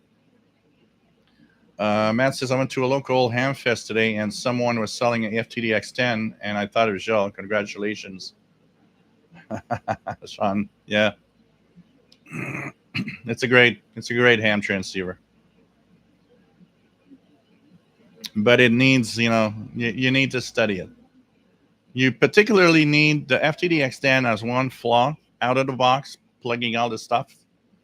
It is not operating as it should. It doesn't pump out the power you need. It doesn't. You need to tweak it. You need to play it. I actually have there's a ham, something like N4H, HNH or something like that. I'm trying to remember the call. He has a full, 40 video series of how he has configured the Yaesu FTDX10 and how he's got it to pump out the power that you want from it.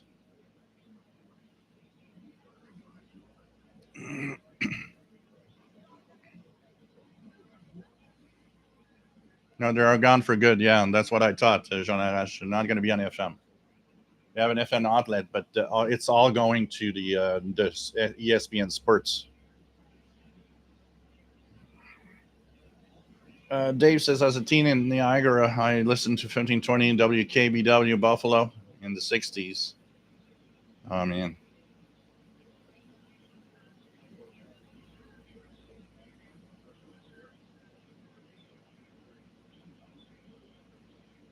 SWAT cuts. It is an interesting story that must be read about why stations on the east coast of the U.S. starts with the letter W and the west coast starts with a K. Let me try to just one stations east, start west. Okay, let me just check it out here. So, geographical separation of the K and W call signs.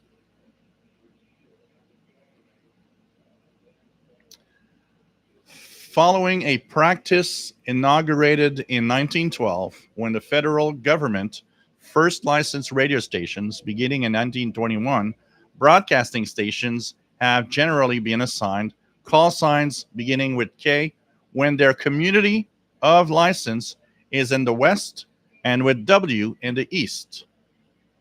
Now, the FCC had proposed to end this policy in 1987 in order to allow unrestricted assignment of K and W stations through the country. However, it was decided to retain the rule because of industry objections. The original boundary ran northward from Texas-New Mexico border. In early 1923, the boundary was moved to its present location, the Mississippi River, in order to balance the populations in the two regions. The geographical separation of K and W prefixes applies only to radio and television broadcasting stations and is not followed for weather radio, highway advisory, and time signal stations, nor does it apply to auxiliary licenses held by broadcast stations, such as a studio transmitter link or inner city relay station. So this is interesting.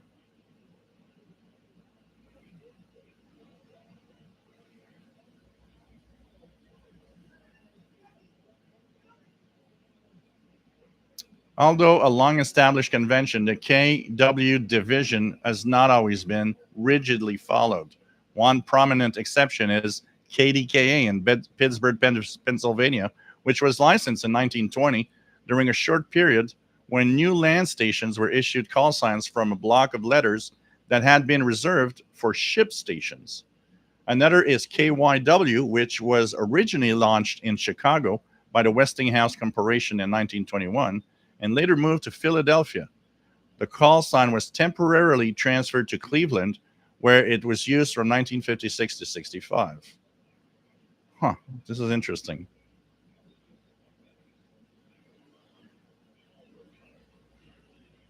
The most extreme example occurred in 2013 when television station KJWP was allowed to keep its call sign even after moving from Jackson, Wyoming to Wilmington, Delaware. The station changed its calls sign to WDPN TV in 2018. So it's really interesting, and have that separation of K and W stations and the call sign.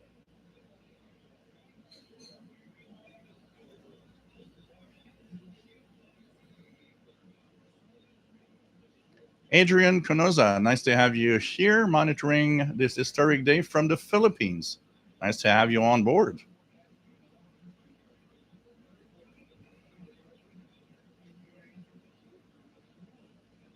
Yeah, Twitter has trimmed down their advertising. Their advertising revenue is way down. You know, we're all affected by the same thing. I am affected by advertising revenue also on YouTube. It's like too much spreading of advertising revenue. So there's less money for everyone. And that's what's happening. So I caught his show about six months to a year ago, where he was explaining that advertising revenue was so down that, I look at myself. I got on YouTube, I think, in a good time.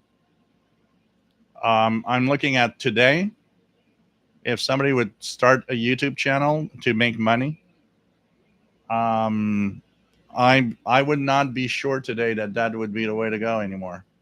I was lucky to go to and a good time that made my channels rise, and there's plenty advertising revenue for several years.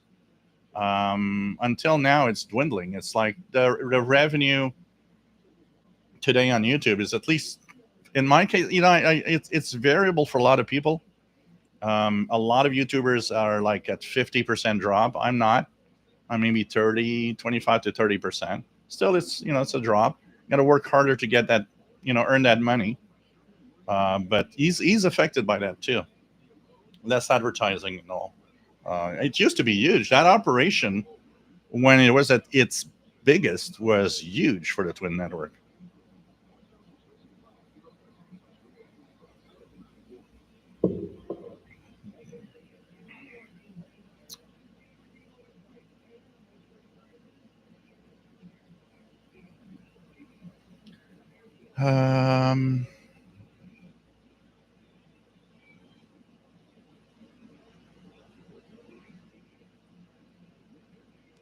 Shortwave Archive getting some lightning. We did have some thunderstorms here around 5 p.m., but it's gone away now.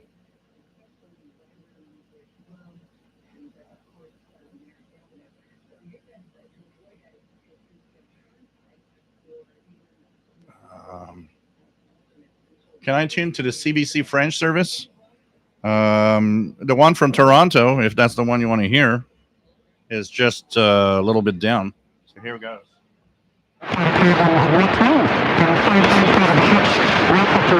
Street, a two-car crash. And in Rockland, you've got a two-car. Donc, l'anniversaire du film L'arrivée This d'un is train CBC en gare de la Toronto Ciotat, tourné par on les frères 860 Lumière à l'été kHz. 1895. En septembre 95 est lancé en salle Le Confessionnal, c'est le premier film de Robert Lepage. Et pendant signal. que la campagne de marketing de Microsoft aboutit au lancement officiel de Windows 95, donc le 24 août à Montréal, c'est l'ouverture du Festival international du film qui va servir notamment de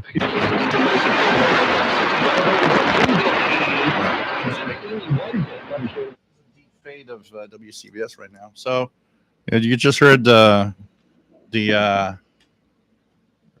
CBC Radio Canada French Toronto on 860.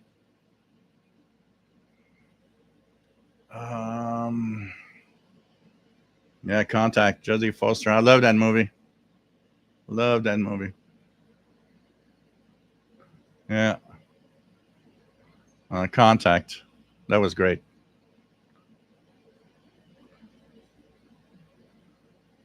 John Ford just pulled up the QE SDR on Long Island. I'm sure there must be tons of people tuned to all the Kiwi SDRs around the area there to for that WCBS event. Oh yeah, the WCBS Jean Arrache, the show they're playing is just amazing. All the good moments, all the moments that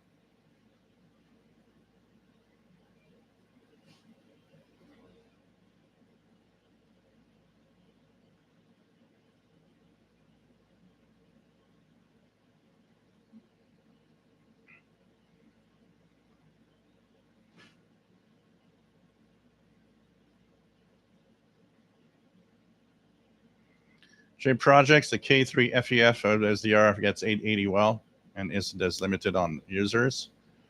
Dennis State, very cool channel. Can't wait. Thank you, Joel. The club, cool. Shortwave Archive. Can I send shortwave recordings to the CIDX Club from 2 years ago? If so, do you know where I can submit them? Well, I'm the one putting them online. All I need to verify is if it's fine with Sheldon if we have non-members that submit recordings. That's something we have to talk about, see what we do.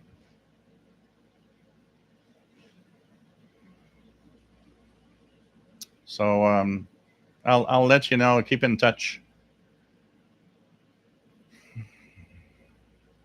Yeah, there's a big push for Sirius XM in cars now. Absolutely. But still, we had a news item on that a couple of weeks ago on the International Radio Report, and most people don't go and pay for the subscription after 3 months.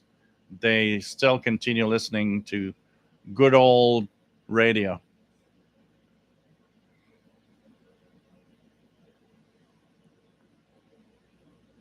Chris, there's only 2 AM stations in the province of New Brunswick, Canada. Yeah. Oh yeah, the eastern part of Canada is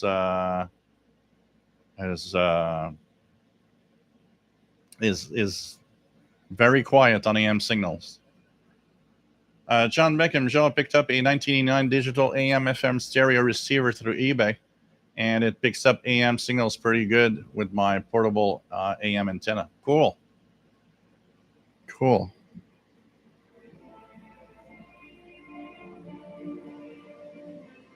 Well, they're playing that song that they always play.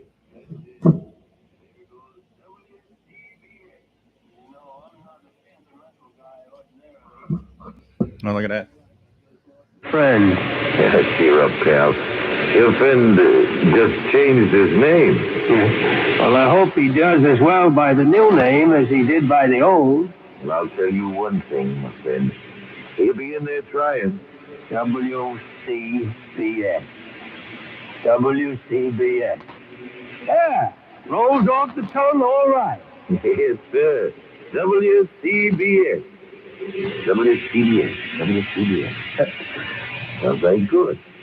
I kind of like it. Doggone, you know, I'm going to have a crack at saying that thing right out loud on the air. Official-like. Like those high-priced announcers do. Ladies and gentlemen and all the little children, be you all advised that from here on, except when we forget sometimes, this is Columbia's key station in New York, WCBS. You took the first step and quit smoking, but even former smokers may still be at risk for lung cancer. That's why A little bit of static crashes. So, yeah, they're really putting a lot of stuff tonight. It's a historic moment for East Coast AM radio listeners. Rob Q, nice to have you here. Thank you. What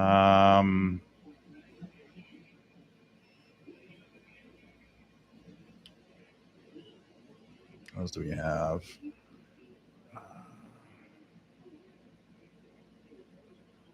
Yep, the stream is going to be gone from everywhere, even internet radio.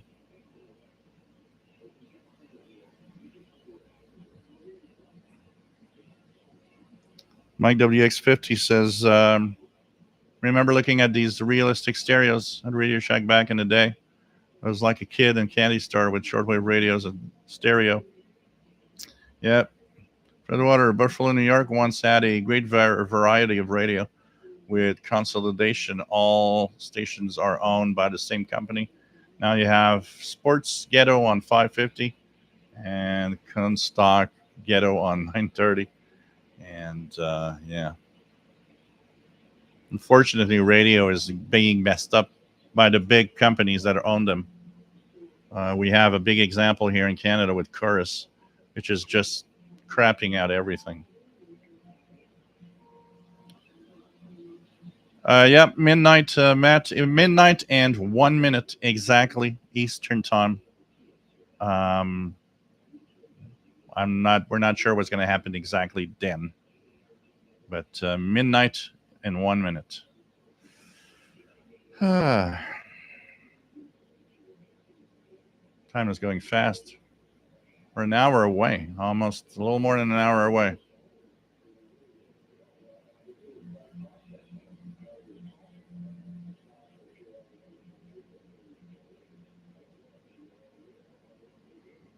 No, because Twitch does not have a revenue stream. YouTube does. So people on Twitch would not give me an advantage. Lincoln Loud Gregory, CJBC French, CBC Toronto. Shortwave Archive, that's a pretty good signal from Toronto. What's the signal strength say on the radio? Oh, it was on So it's a signal to noise ratio. WCBS at its stops gets 50 and 10. If I move to 860, it's a little stronger. I'd have to have a like if I put it on the ICOM, for example. I'll check the S meter on the ICOM.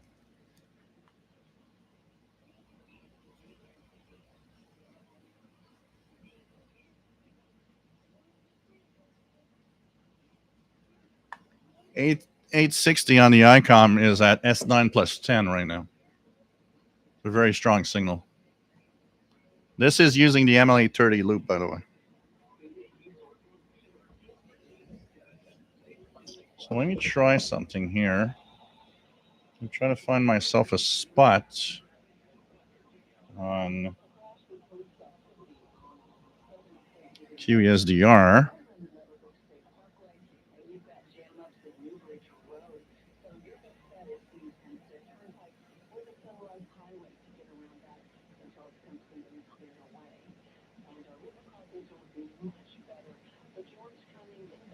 Try to get a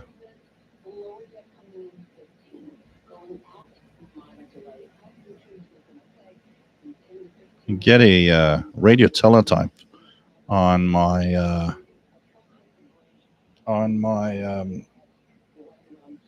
H501. I think it's the MLA30 overloading.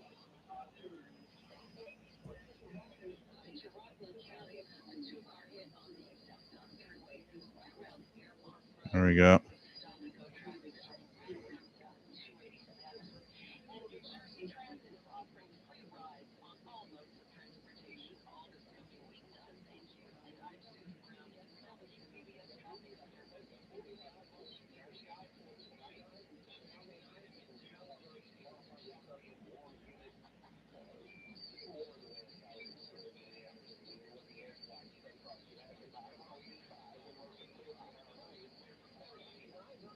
Trying to get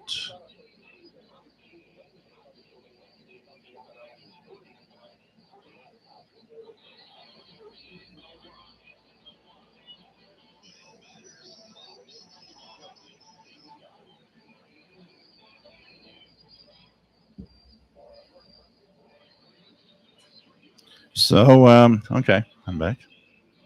Just started recording on the laptop here.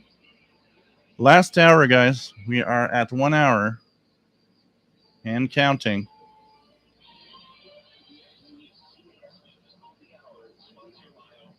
I'm Michael Toscano. Hurricane Hone is passing just south of Hawaii, leaving behind up to a foot of rain in some areas. Hawaii County Mayor Mitch Roth has an update. Still a lot of things going on in the county. We still have a lot of closures. A lot of our beach parks are closed. We have a whole bunch of roads. I think on the hazard map, we're showing about 21 roads throughout the county that have been closed. The rain has been heavy enough for the National Weather Service to cancel red flag fire warnings for the entire Hawaiian island chain. Heavy rain in Nevada's Black Rock Desert caused a delay at the Burning Man Festival, but that hasn't dampened Dane Nielsen's attitude as he makes his way there. It's rained out there before. It's not a big problem. I mean, it's an issue this moment, but it'll be fine in 7 hours, whatever. Hezbollah launched hundreds of rockets and drones at Israel early today, and Israel's military said it sent around 100 jets to strike Lebanese sites it says are being prepared for more attacks against Israeli territory. CBS's Imtiaz Kyle is in Tel Aviv. It's green up in Well, Prime Minister Benjamin Netanyahu praised Israel's military for successfully intercepting the attack. He also warned it wasn't what he called the final word. Kim Gattas is a contributing writer at The Atlantic and author of Black Wave. It's going to take a lot of effort to try to make sure it doesn't turn into an all-out war. The Seattle-Tacoma International Airport is telling travelers to use their airline apps to generate boarding passes and bag tags online. The airport is still dealing with system WCBS always has an amazing signal in that show. TV reporter Debbie Horn has more. Lance Little runs SEA Airport. He says they are working to mitigate the impact of the attack, but concedes some operations are still not working. We know we need people ready to help passengers locate current gate, flight time, and bag claim information. We have many volunteers on site wearing bright green colors. Still running smoothly, however, is TSA. The CDC is now tracking a nationwide spike in COVID cases that is only expected to grow in the coming cold and flu season. CBS News Los Angeles' Jeff Wynn reports. I tested positive for COVID about a week ago. Quentin Bastian asked to spend time with friends in Southern California following his recent COVID isolation. I didn't want to spread it, and wearing a mask is not that hard. The CDC says COVID-19 infections are currently Nope, growing Lincoln. or likely growing. WHSQ is the new call signs. What we've seen in terms of COVID-19 surges, we can expect to see a little bit of a plateau for the next few weeks. This is CBS News. Think O'Reilly Auto Parts for all your car care needs. Get the parts and service you need fast from the professional parts people at O'Reilly. My friends swim no matter the season, but my moderate to severe plaque psoriasis can sometimes take me out of the moment. Thank you, Danny Sharpwood. Skyrizi and clear skin. Count me in. With Skyrizi, Risankizumab Riza, a prescription-only 150 milligram injection for adults who are candidates for systemic or phototherapy. 3 out of 4 people achieve 90% interesting to see, clear skin at 4 months. The number of people where they're located on the stream tonight. It's middle of the night pretty much in Europe. Serious allergic reactions and There's an not a lot of increased risk European infections or a lower ability getting to on the fight them may stream. occur. Before It's treatment, your not like the doctor should 20 check for hours infection and UTC tuberculosis. shows. Tell your doctor if you have an infection or symptom such as fever, sweat, chills, muscle aches, or cough, or if you plan to or recently received a vaccine. Thanks to Skyrizi, there's nothing on my skin, and that means everything. Ask your doctor today about Skyrizi, the #1 dermatologist prescribed biologic in psoriasis, and visit skyrizi.com or call 1-866-SKYRIZI to learn more. Portions of this broadcast Thank have you, been Mike, recorded. WX50. This is WCBS 880 Magazine. Today's top stories and interviews on news, plus the latest cultural and lifestyle trends. Can I truck out something from the archives? Absolutely. Yeah. People love this radio station because we report on things, of course. There is the daily in and out of the facts and everything. But every once in a while, you listen to something and you hear the heart and soul come through. And you realize that for all the craziness and the madness and the annoyingness, if that's a word in New York City, it is totally worth it. So here is a New York City cop in the midst of the transit strike of 1980, out there and just doing his job with style. And WCBS News Radio 88's Walt Wheeler, transit strike 1980. 41st Street and 7th Avenue. Busy Port Authority bus terminal pedestrian traffic. Heavy traffic on the avenue. And a light line of patter from the cop on the corner. Shake a hand and kiss a friend. You'll feel better. All right? Be careful on that bike, all right? A lot of accidents. He's Officer John McLaughlin. Normally, he works in the organized crime unit. But now he's doing traffic duty during the transit strike. No, not really. Not really. I'm just some eccentric. I like to stand in corners talking to people. Everybody, have a nice day. Quickly. All right, hold it up, please. And note that, please, no whistle, no harsh shout, but please, hold it up, please. And in between, treating his charges like old friends, something they respond to warmly. He's fantastic. I love him.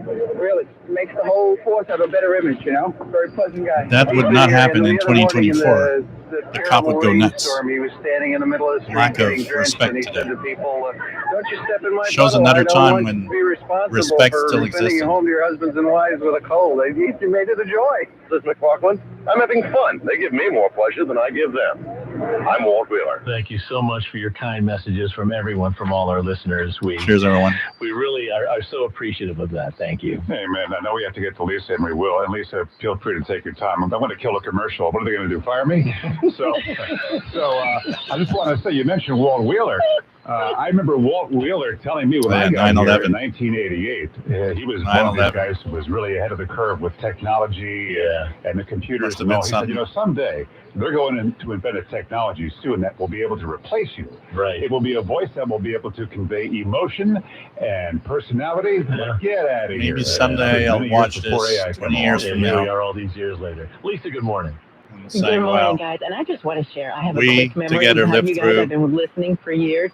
I a remember you were historical talking radio about, Paul moment was talking about the Willis Tower in tonight. Chicago. And all of a sudden, Wayne chimes in and says, "What you talking about?" You know, it's something like that. Hey, Yardley Bubbles. I don't know if you remember that, but in that, you say the things that are on our minds. Maybe we have the both wild sense of humor, but That's what I always loved about you guys. So thank you for all you've done. WCBS 880 Magazine. Prescriptions require an online consultation with a healthcare provider who will determine if appropriate restrictions apply. See website I like these ads. Safety information. Subscription If required. you want to buy a shortwave radio, you got to do now. You got to do it fast. Do you know that there's a radio out there that can listen to an old station called WCBS? Yes, you can get it online right now. Let's buy it. Through HIMS, you'll get a free medical consultation to determine the ED medication I should do that's best ads. for I you. got a voice for it. Discreet shipping if prescribed, a 100% online process, and a range of treatment options, including trusted Ever generic woken in the middle of alternatives the to the night name brands at and up to thought 95% it's too quiet? off. ED is The same personal, G and and at ATS HIMS, 909 is the treating it. perfect Just go radio to stop the quietness hims.com/joy and of your get connected to a surroundings. licensed medical provider online for free with zero copay, no expensive appointments, and no awkward face-to-face Brad, this conversations. is To start actual your free listening online to a visit, radio You need to go to this here exclusive address, of New York. hims.com/joy. That's hims.com/joy for your free online visit. hims.com/joy. Time for WCBS traffic and weather together. That collision with an overturned car still there on the westbound Southern State, right around the Meadowbrook Parkway, and delays go back to around Newbridge Road. Until that's cleared away, you can use Jerusalem Road. You can hop onto the Sunrise Highway or Hempstead Turnpike to get around that. In Queens, a crash on the southbound Cross Island at 160th Street. All lanes are subject to closure. As we move to the Bronx, the two-car hit on the southbound side of the Bronx River Parkway at the Cross Bronx. And in Westchester County, a couple of issues on the Hutch. Transistor, One TRF ready. is a truck hit Civil a radio bridge for on the the northbound occasion. side of the Respect. Hutch at King Street. And then in White Plains, southbound Hutch before North Street, you've got a two-car crash. The inbound George, 30 minutes to the upper deck, 15 to the lower. That's the best. Hudson Tubes, minor delays. They And tell AJ you, Transit this is free all medicine is this week fantastic, for all riders. but it may cause I'm Susan Browning in the heart attacks, WCBS Traffic seizures. North and west, there could be a thunder Oh, shower wow. in the next few Looks hours, and then wonderful. we'll turn out mostly clear tonight. Down to 69 in Midtown. Can I have a So overall, prescription pretty nice seizure? night across the balance of the area. Then partly sunny for tomorrow. We're up to 85. There will be an afternoon or evening thunderstorm, though, a little bit more widespread tomorrow. Then mostly clear tomorrow night down to 69. Very warm for Tuesday, up to 88. And then hot and steamy on Wednesday up to 93 with an afternoon or evening thunderstorm. And not as hot for Thursday. Morning, people, wake up for peace and quiet. McDonald's breakfast, people, we wake up for the sweet rush of getting that warm, delicious breakfast right before it ends. Nothing like a McDonald's. Start your morning at McDonald's. Right now, With we some do hash two of your brown favorite and a breakfast shortwave radio. sandwiches for just $6, like a sausage McMuffin with egg. Bring your sausage, shortwave egg, radio cheese and get a bacon, free cheese Big Mac. or chicken McGriddles. Price and participation may vary. Cannot be combined with any other offer. Single item at regular price. For nearly 60 years, WCBS 880 has been a trusted source for news in the tri-state. Thank you for being there for all of us during good times and during times of great challenge. As we say goodbye, we invite you to every day with 10K wins on 92.3 FM. There's a fade out. When it matters most. This is WCBS 880 News. You're listening to WCBS 880 Magazine. Planning a wedding has become so expensive that some couples are actually asking their guests to pay to attend that special day. Joining us, Lara Mahler, a wedding planner and owner and founder of The Privilege Is Mine. Lara, I do a Happy Meal first, for tell us us. exactly how expensive. Get the have Happy weddings Meal for become? Can you give us elders kind of an and average? a free shortwave radio in I'm every a wedding box. planning company based here in New York City, That'd be so great. I feel like I can, speak on behalf of the industry here. And, I would say for a 150-person wedding in New York City, we're probably looking at $100,000 to start. Wow. Okay, so it's expensive for couples. How did the X meal? Yeah. Yes, and more so if they do the destination weddings, right? So if couples are asking guests to pay, how exactly does that work? I mean, in a sense, we're paying anyway, right? I mean, we're showing up, we're paying to get there, we're giving a gift. So, how does this kind of new way of phrasing it work?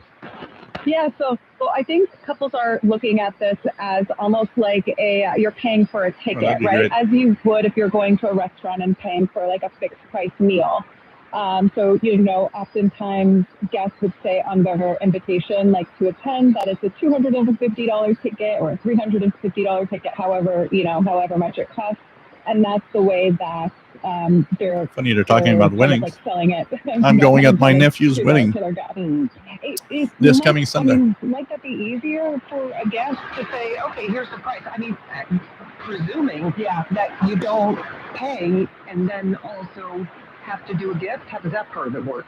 Yeah, so, in my opinion is that if you're charging guests to attend your wedding, then they're not, obligated to send a gift. If you're hosting your wedding, what they'll do next, charging guests for a wedding. wedding. Not charging your guests, and you're asking your guests to travel and to attend. We already give anyway. Then, in that case, you give a gift. I like to look at it as if, if you're having a dinner party at your house, right? If you're having a dinner party at your house and you invite folks over, you're not asking them to, unless it's like a potluck dinner, but you're not asking for them to, pay for the food that you will be serving them. You're hosting the event at your house. And some guests will be like, as a gesture, we'll, send a bottle of wine or bring a gift to the home as a thank you for inviting them. And that's kind of how I like to look at weddings as well. And so in that case, if you're charging your guests a ticket to attend your wedding, they shouldn't be obligated to give a gift. That's my opinion. Yeah, it just sounds like you don't like it too much. I mean, somebody's coming over for dinner. She charged me for a wedding, and it better be in the Caribbean island somewhere. Sometimes people do, but yeah. Yeah. And the other kind of like rule that we've heard for years is that like, the gift that you give at a wedding should cover the cost of the plate. But then it's like, well, how do guests know the cost of the plate? So in my opinion, it's really that you're inviting your guests to your wedding as you are hosting it, and guests give what they can, right? What they can afford as a gift. What would the typical charge be to attend a wedding? I mean, what does a plate go for these days? Oh man, we're looking at probably $250 to cover a plate. I know, and this is on average. Of course, I've worked weddings where couples have had food trucks at their weddings, and and have done things a little bit more food trucks affordably. At a wedding. Okay. But if we're looking at like a traditional wedding There's venue, a story in the with, newspaper this week here that in we're probably, somewhere here in Quebec, we're probably looking somebody was not happy because they are getting married. They were charging $450 for so far, no each invoice has come person. In the mail. So I nobody wants to show up. Mahler, wedding planner and owner and founder of The Privilege is Mine, and the privilege has been mine in speaking with you, Lara. We thank you so much. New York, New Jersey, and Connecticut's home for news, traffic, weather, and the Met. Not for long. WCBS 880 News. WCBS 880 Magazine. The best things in life, they come in twos. 2 scoops of ice cream, 2 tacos. The best things in life, they come with an antenna. Buy any phone when you extend the antenna, and you receive a world. Service free. That's right. The same fast, reliable, nationwide coverage as Big Wireless. Now with Get to the official SWL channel and bring your radios. ConsumerCellular.com or call 1-888-FREEDOM. Second and third month of monthly base service fee waived for call 1-888-SHORTWAVE. See what happens. Taxes, fees, and third-party charges will apply. See website for additional details. Did you know your skin is the largest organ of your body? Huh? That's why you should shower with Old Spice Super Hydration Body Wash instead of plain old bar soap. Oh, they're not that big, Sean. MP3 files that save on the micro SD. You'll have dozens and dozens and dozens of hours before you even fill that thing. Old Spice Super Hydration Body Wash. 24/7 renewing moisture with daily use. If only life had a remote control, you could pause or rewind. Well, life you could rewind and stop WCBS from going away. Take the 1-minute risk test today at doihaveprediabetes.org. Brought to you by the Ad Council and its Prediabetes Awareness Partners. Time for WCBS traffic and weather together. That Yeah, collision but with an overturned car still there on the westbound I think Southern even at the State, highest right around the Meadowbrook quality, Parkway, and Nick, delays it's go not that back to big. around Newbridge Road. I've Until recorded that's cleared away, you can use an amazing amount of Jerusalem stuff on Road. my You SD can card hop onto that's still in the the radio. Sunrise And Highway there's or tons of Hempstead spot. Turnpike There's to get around tons that. of place. In Queens, the crash on the southbound Cross Island Yeah, we're at all angry now. We 160th heard, Street. All food. lanes are subject to closure. As we move to the Bronx, the two-car hit on the southbound side of the Bronx River Parkway music. at the Have Cross to have it Bronx. here. And You know what we in need is a Westchester time County, machine. a couple of issues on the Hutch. One is a truck hit a bridge on the northbound side of the Hutch at King Street, and then in White Plains, southbound Hutch before North Street. I could just imagine crash. The inbound George using an 30 minutes to the upper SDR deck, 15 to the lower. back in Minor delays, 1975. and NJ Transit is free all this week I for mean, all riders. I'm Susan Brown. I'm in the Can you just WCBS imagine what we would see and what we missed that would be visible on the waterfall display? For tomorrow, partly sunny, warm, maybe an afternoon or evening thunderstorm. Certain roads probably more widespread across Connecticut. Around our 85, we're mostly clear tomorrow night down to 69. Very warm Tuesday up to 88. And on steamy Wednesday, thunderstorm in the afternoon and evening up to 93. But not as high for Thursday. Hello, person listening to the radio. I'm going to tell you about my new Harry's razor, Riley Shea. Oh. Hello, people listening on the radio. Yeah, I've got a faithful stomach. I'll tell you about shortwave radios.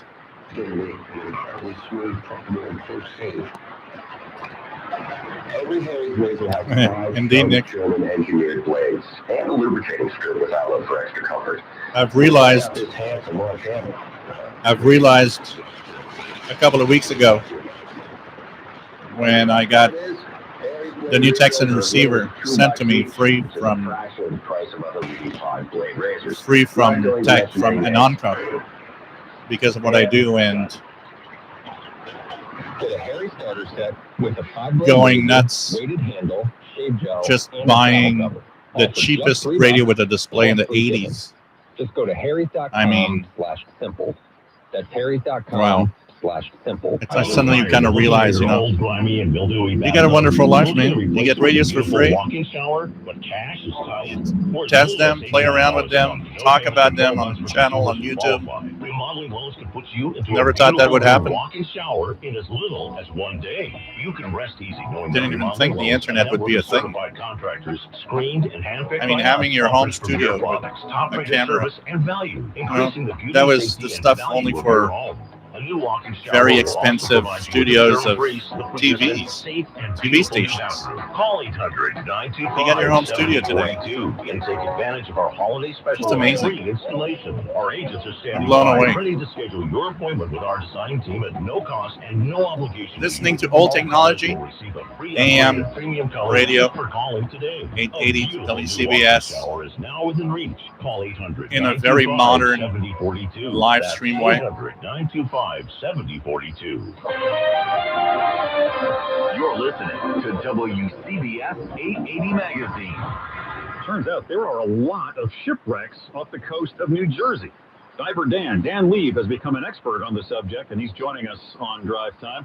Diver Dan, thanks for being with us. There's How more many boats than shipwrecks sea. off New Jersey are we talking about? Well, if you look at insurance records, Coast Guard reports, lighthouse station reports, you come up with a list of about 4,200 documented shipwreck incidences. Wow. And these can go from around Port Newark, Port Elizabeth, around our coast, our ocean coast, and up into the Delaware River, even into Trenton.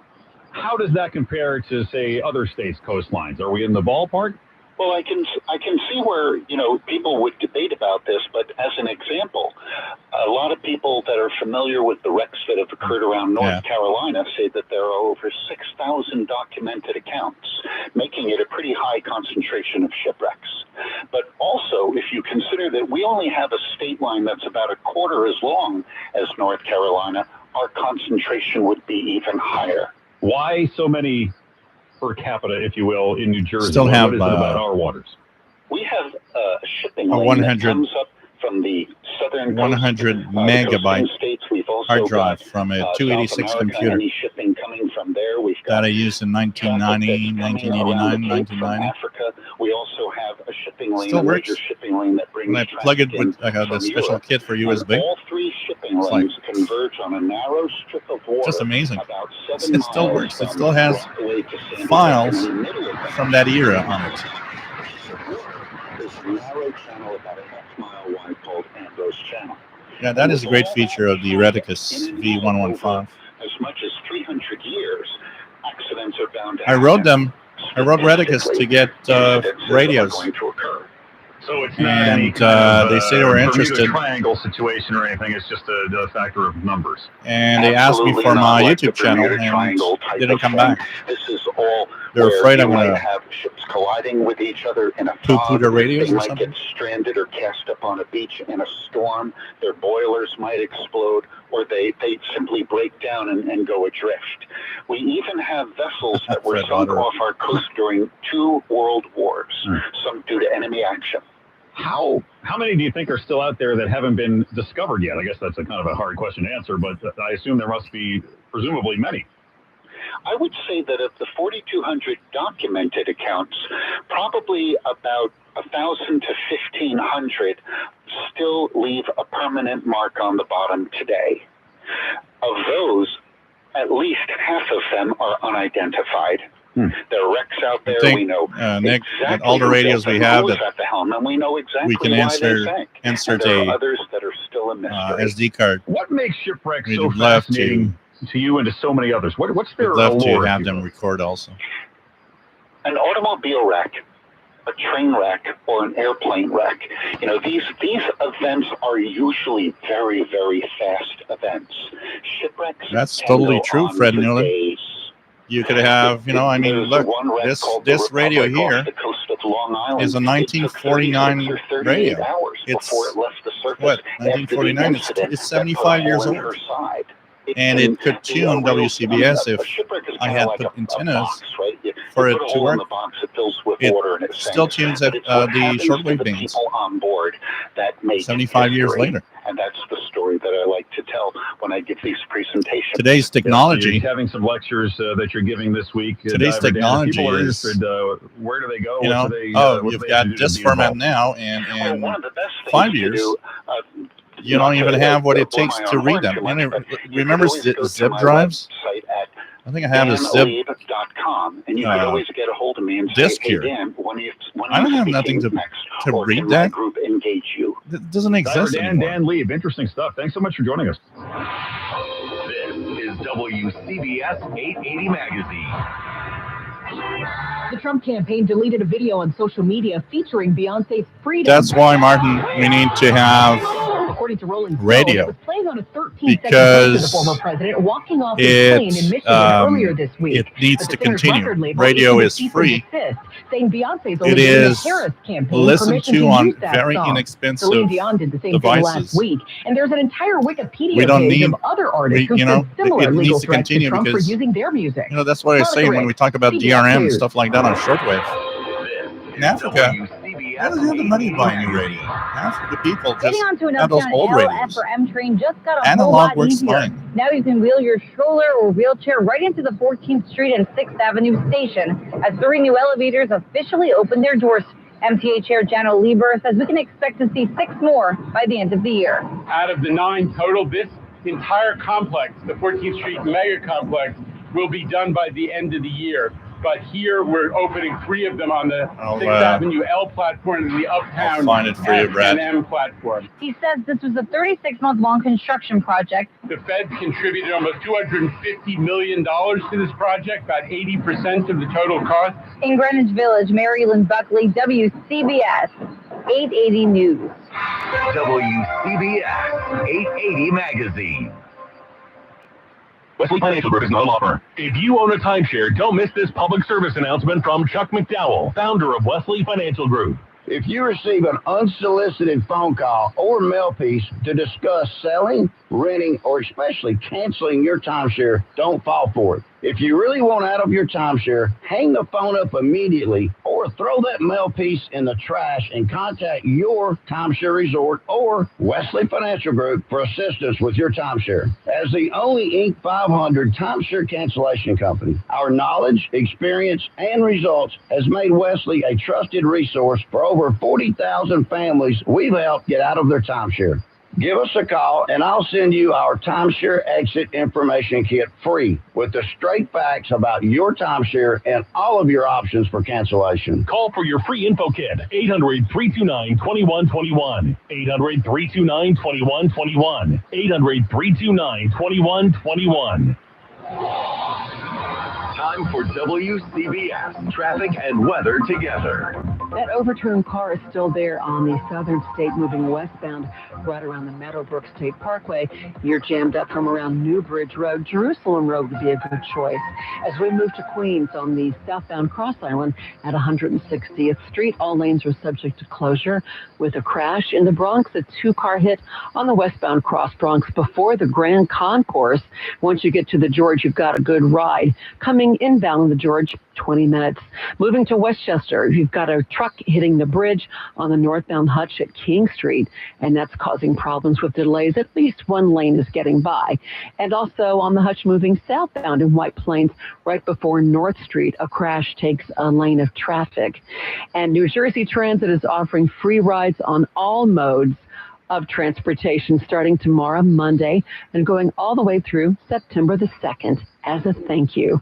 I'm Susan Browning in the WCBS Traffic Center. North and west, there could be a thunder shower in the next few hours, and then we'll turn out mostly clear tonight. I wonder how many 69 in Midtown. employees might be listening in to that last hour or that last evening. There will be an afternoon or evening thunderstorm, though, a little bit more widespread tomorrow. Then mostly clear tomorrow night down to 69, very warm for Tuesday, up to 88, and then hot and steamy on Wednesday at the 93 with an afternoon or evening thunderstorm. I had a friend, Matt, who was very popular here in Quebec. Timeshares with condos in Florida. I had a friend of mine that got into that. And he just, the idea is not that bad, but the thing is getting your time on that timeshare and serve the tri-state area faithfully through sharing painful. Both the good stories and the difficult and ones. you got to make sure that everybody is taking care of it. We are and will always be News Radio. Hey, Xavi. Sophia Hall. I just want to thank everyone for taking the time out. I think we're all still in shock that WCBS going away for all these years. I met two of my good friends after interviewing them for stories. You never know who you're going to meet that day, connect with. I will especially miss the family of WCBS. You get to know not only your coworkers, but find out about their children, or if they buy a house. They have a passion for my job, and that's what we all have had at the station, a passion for news and helping others. So we're at the last 30 minutes, guys. WCBS 880 News. It's the call you make to take control of your health. Good morning, Princeton Longevity Center. When you call Princeton Longevity Center, the region's leading center for preventive medicine, preventing heart attacks, finding cancers before they spread.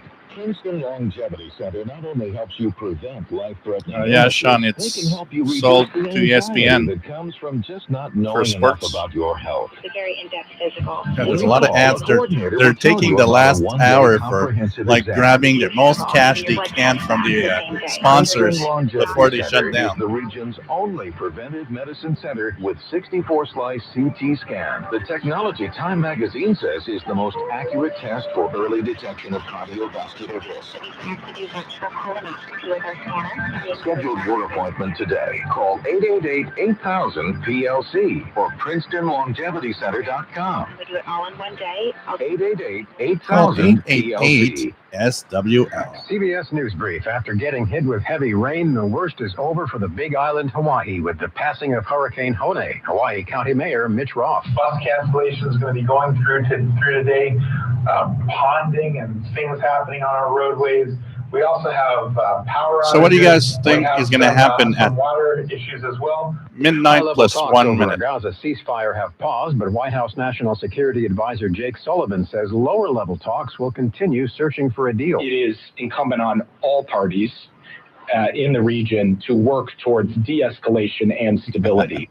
Seattle-Tacoma International Airport confirms that the internet and web outage hitting the airport is a cyber attack. They have to manually enter everybody's They will have a last rather than the whole official identification before signing off. Maria Price, who is traveling with her daughter. Right, says CBS sign off News with Moscow Brief. Knights. I'm Michael Toscano.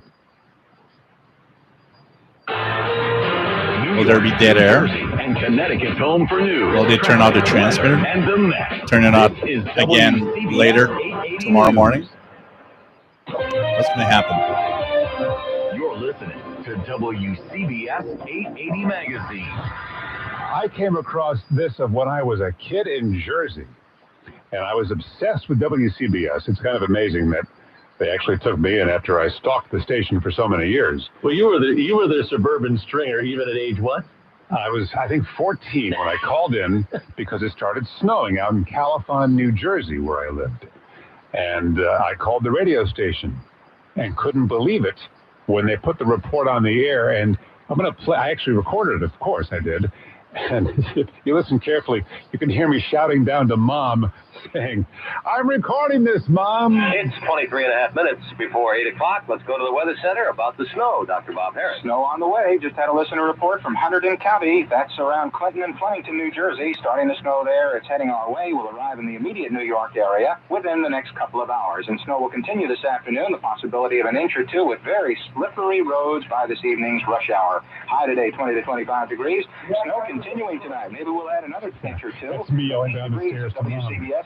Skies are cloudy, the wind northeast at 8 miles an hour. We're checking in now with Neil Bush in our WCBS helicopter. Any more Virgo that you've been flying through, sir? Yeah, I'm at 50 kilowatts, keeping the same power, same coverage. It's going to be an almighty powerful Hi, it's Catherine sports Chappie. station. The station has been a major part of my life. I cut my teeth in that newsroom. It's been a long time since I was on the air, but the station has remained a constant pillar for me, a place that embodies the highest level of journalistic integrity. A special thank you to Tim Scheld and Chris Quimby for hiring me, and to Paul Wayne, Steve, Marla, Peter, Sean, and the late French Schneider for teaching me how to record and write. Thank you for being a great friend and the best producer. I'm really going to miss hearing your voices every day. She mentioned Chris Quimby. I had a Chris Quimby dream, Paul. You were telling me this, and you put it on your phone? You wrote it down, and I wrote it down. I guess I might even tell the story. It's interesting. I got this weird interference when it goes down. Since we have the new neighbors and the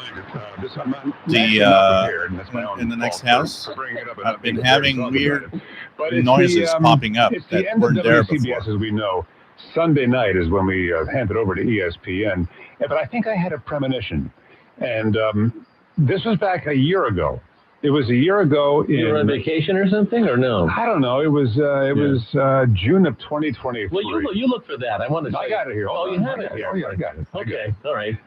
Again, we're treading water. We never do that. It's just weird, and I had to bring this up because I wrote this down. Here's my dream.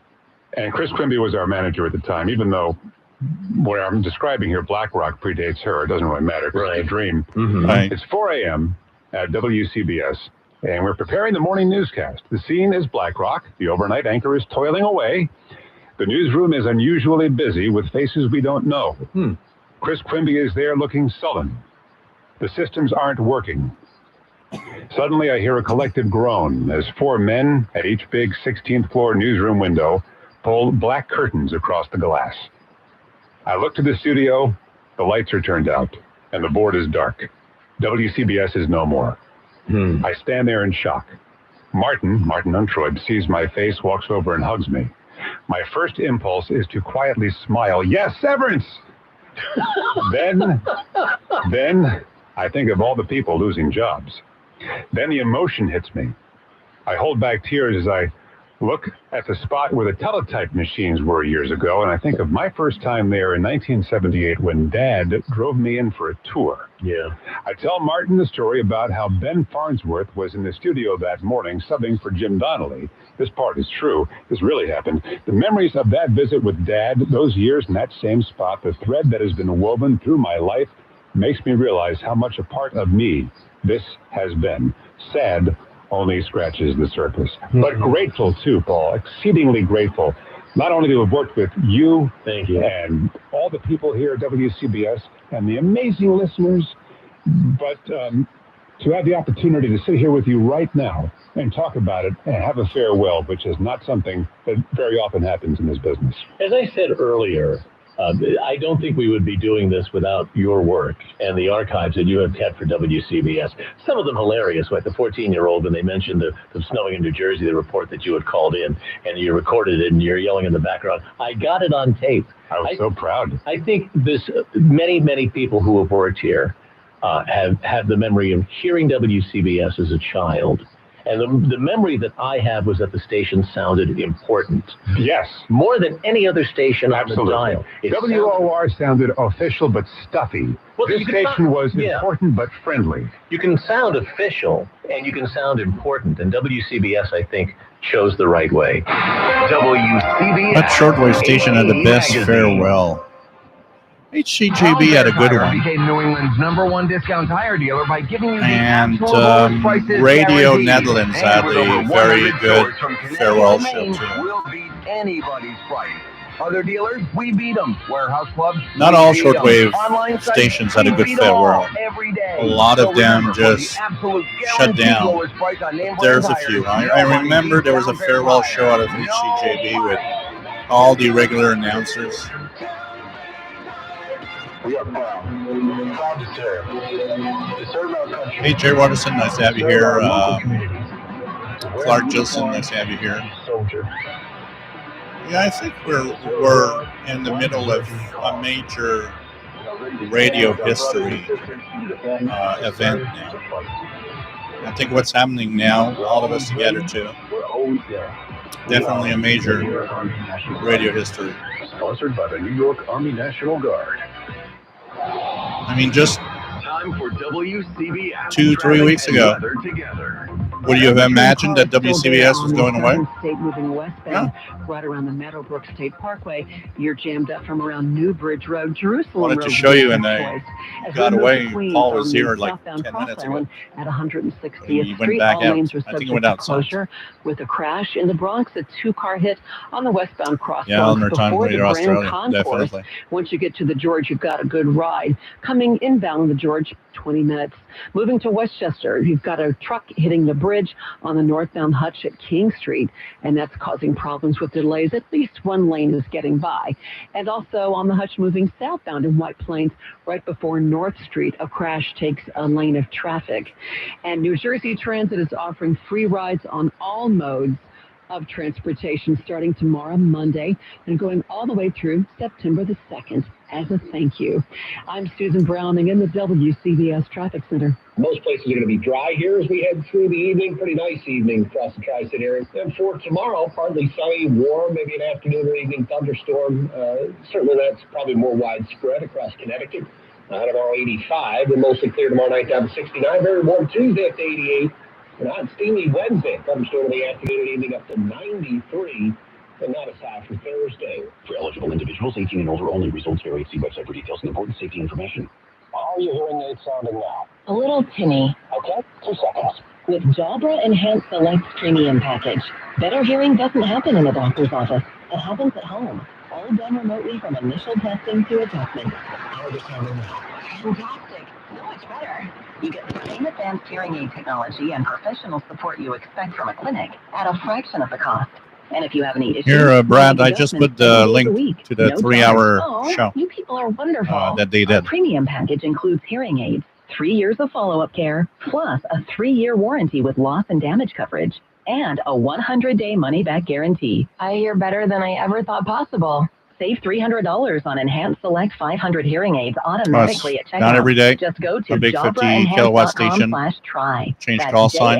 JABRAEnhanced.com. And I think WCBS has something special that adds is the biggest layer of protection to an even more Protect your roof with GAF Timberline very HDPE shingles from Riverhead unique Building thing. Supplies. I mean, not every 50 kilowatt station would do this special show for it. WCBS, yeah, protect your roof it's from like, wind and blue-green algae staining. there's a handful of stations in the United States that would maybe do this. Find the complete GAF roofing system at KFI in California would be probably one. These are like major stations, history-making stations. Weather and traffic, and to be a part of your lives for nearly 6 decades. Beginning Monday, we invite you to turn to 1010 Winds on 92.3 FM. You give us 22 minutes, we'll give you the world. When you need to know why, when it matters most. This is WCBS 880 News. You're listening to WCBS 880 Magazine. EA SoCal. Articles recently that jorts.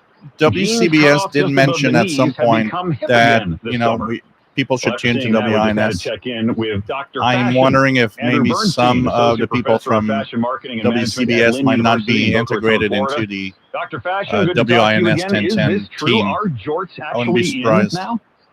Guess what, Michael? Jorts are here, and they're probably here to stay. Really? I mean, we're going from uncool to trendy. And jorts were once considered unfashionable and associated with a dad style. Remember those sort of dad jeans back in the 60s and 70s, kind of the aesthetic, and having made a surprising comeback this summer. The styles evolved from a symbol of tackiness, to embodiment of the carefree rap summer movement. Remember that rap summer movement that everybody was kind of doing this last year or so? They were talking here with all the cuts and the AM stations. Social media. There are quite a few people that were saying that we shouldn't talk too much about CFRX 6070 that rebroadcasts CFRB Toronto, because a lot of people are pretty sure that Bell Media does not even know 6070 exists, and that they're paying for that. What was really interesting, then I'm thinking about this, one of the reasons that they're so popular, jeans are denim, they're kind of sturdy, but guess what? Unlike pants and trousers and culottes, certainly for that's what somebody was saying earlier. Stick your cell phone in the back, and you don't have to worry about falling it off. And you can KFI is, and that's certainly a great trend for people. It's one of the big stations I remember from the West Coast. That we see. Also, sustainability is so important. Yes, Patrick. As well. Yeah. Why? I mean, I guess you mentioned one thing. That's just showing AM. Why do you think they're back? Is not something that they want you to go to.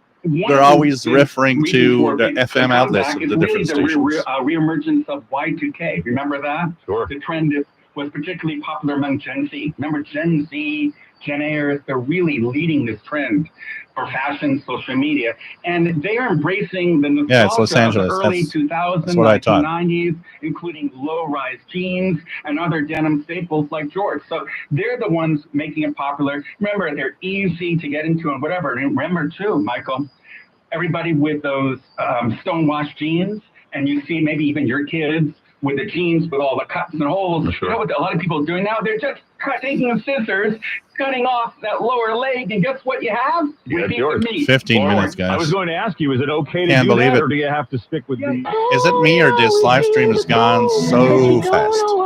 So freaking fast. I just can't believe it's Wayne Cabot. As we say goodbye, this is it. We're just minutes away.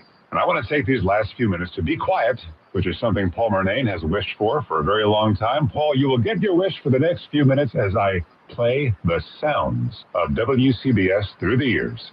You ready? 1960, the headline sound. CBS Network Alert. 1970, the Chopper.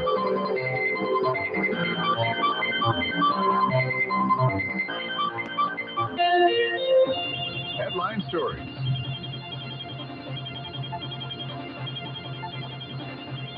WCBS Bulletin.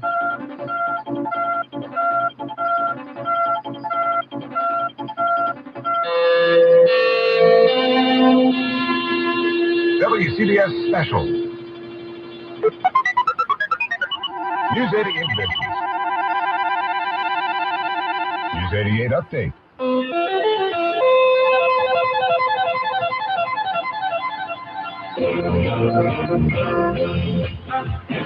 Here's everyone's favorite. We never should have stopped playing these. We should have kept paying Steve Carman as much as he wanted. Everyone remembers and loves Muse Is.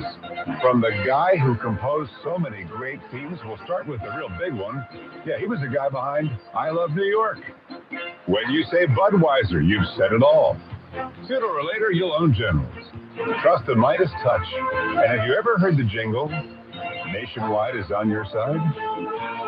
And here's what my friend Steve Carman did for us. 1979. News is WCBS New York. Sports is WCBS New York. Where it's at and where it's gonna be is WCBS New York. No matter where the news is made, we're here to tell it best. WCBS New York. WCBS New York. All news, more news. Day and night around the clock, it's your news. You get it always sent you out to all News 88. WCBS New York. WCBS New York. 1989. This one didn't last very long. Headlines.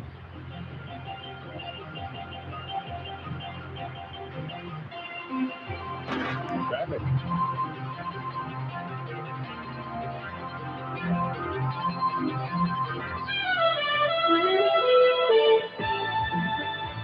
WCBS News Time, 3:15, time for News 88 Sports. And the big sports story today involves Kevin McReynolds, who has extended his lease at Shea Stadium in a very big way. Howard Cannon has more about that. It was supposed to be Kevin McReynolds' day, a 3-year Now contract. the 90s, more than just the headlines.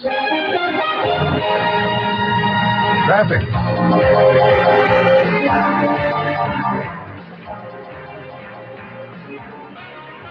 The headlines approaching CBS News on the hour.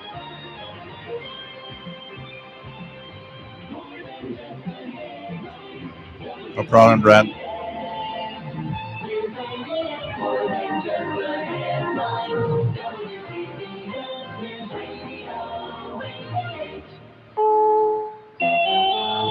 CBS News, I'm Mike Pulsifer. This one's going to be in my head forever.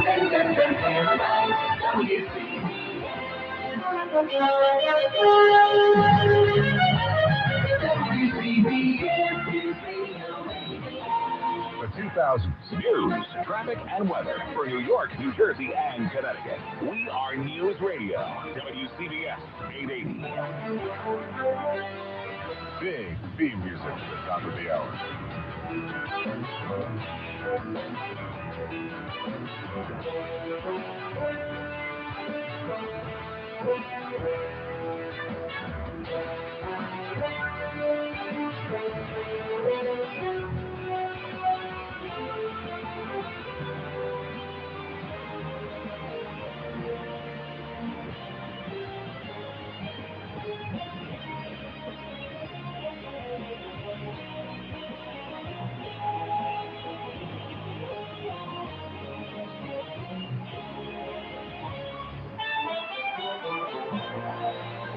The 2000s, this just in.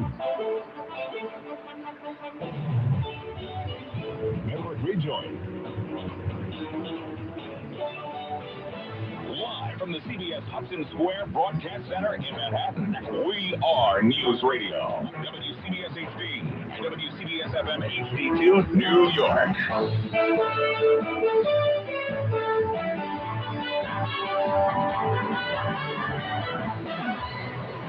Traffic time.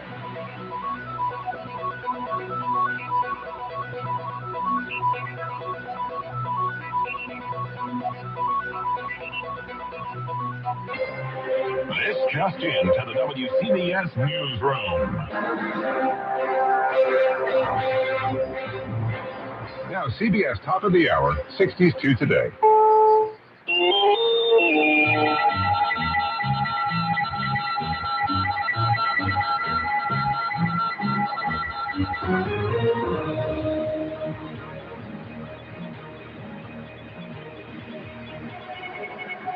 We interrupt this program for a CBS Radio Net Alert Bulletin. That chirp. CBS Radio special report. CBS Radio Sports.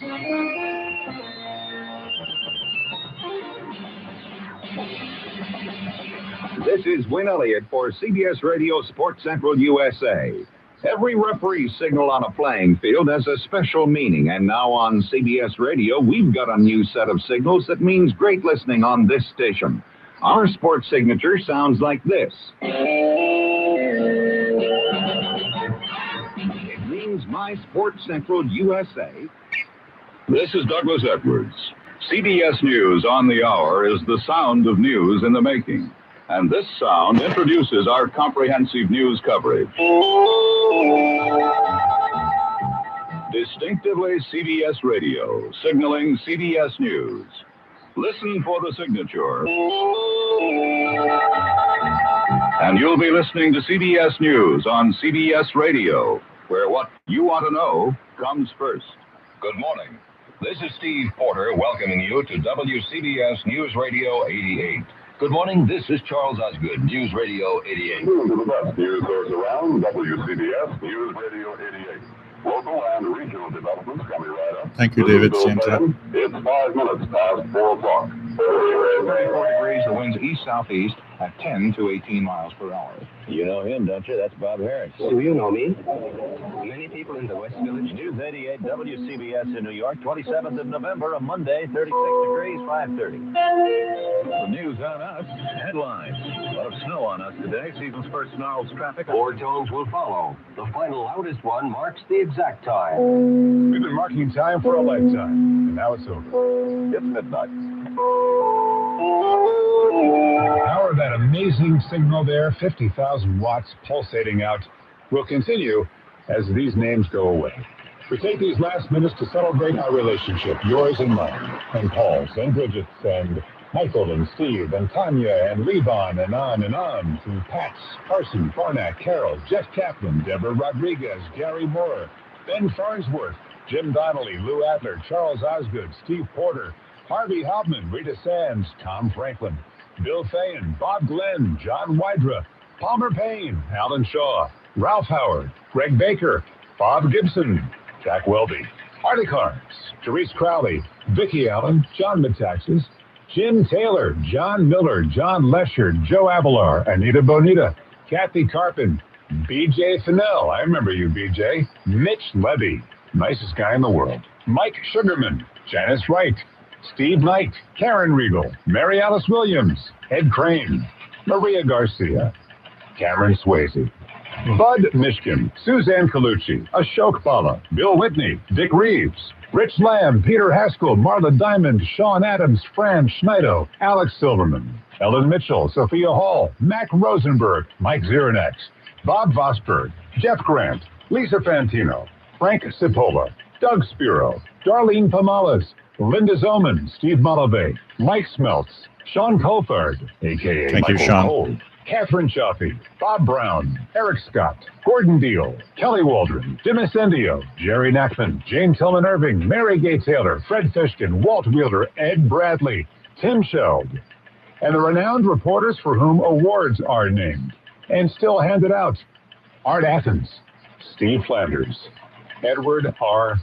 Murrow, Lou Timolot, Tom Salat, Terry Raskin, Joe Nolan, Chris Majette, Jim Feldman, Andre Farrow, Tom O'Hanlon, Russ Meyer, Lori Jordan, Lou Adams, Debbie Mazzella, Neil Bush, Tom Kaminsky, Dr. Just Plain Bob Harris, Norm MacDonald, Bill Corbell, Gordon Barnes, Todd Glickman, Craig Allen, Brad Heller, Jared Max, Gordon Damer, Kevin Burkhart, Kevin Connors, Bill Daughtry, Bill Schweitzer, Rich Ackerman, Howie Carpin, Tommy Ty, Todd Ant, Gary Stanley, Howard Cannon, Spencer Ross, Barry Landers, Howie Rose, Len Berman, Pat Summerall, Ed Ingalls, Gordon Williams, Ray Hoffman, Dean Shepard, Ken Pruitt, Joe Connell, the CBS Radio Network, and its legions of correspondents, reporters, anchors, and commentators. Harry Reisner, Dan Rather, Walter Cronkite, the Osgood File.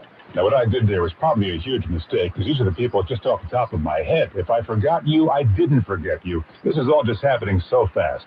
But a special nod to one man who was a producer, a writer, reporter, and anchor over the years, and who had and has CBS in his blood, who maintains the most thorough and loving website of WCBS News Radio.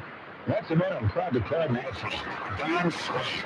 And thanks to all of his contributors, John Landis, on WCBS News. So go to it. It's amazing. Now, if we had hours, not just minutes left, we would name all the people you've never heard on the air, except in the credits, supporting those of us on the air and supporting journalism. The legions of people behind the scenes writing, producing, engineering are an innumerable and invaluable part of our history. Wicked smart people showing up at all hours, weekends, Thanksgiving, Christmas, so that whenever you turned on 880, you were closer to your world. The WCBS passion and pride spilled into a sales force that revered these call letters and the CBS legacy every bit as much as you and I do. Advocates for our craft, who showed advertisers how we, the audience, are smart, discerning, engaging, and caring. Caring. We have given our advertising dollars and our charitable dollars to so many hunger-thons, for example. You held us to a high standard and let us know when we didn't hit the mark. All of us here knew that our audience is engaged and smart, and we need to treat our audience with the respect that a well-informed, well-educated news consumer deserves. That's right, deserves.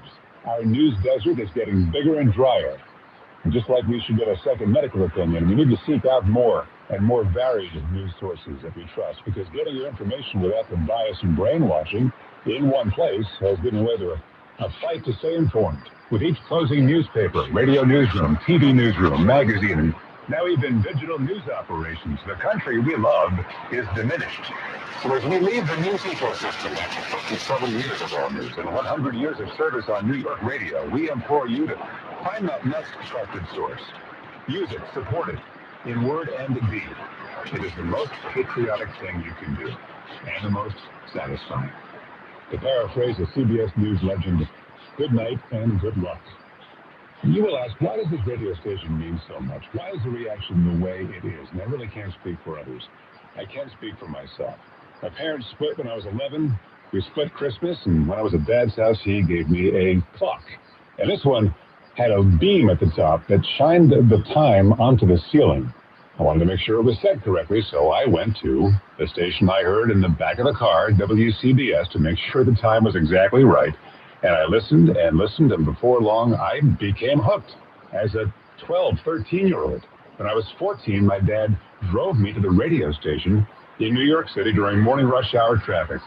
And he introduced me to the place I'm now signing off in 2024. Ray Martell, here's your last request.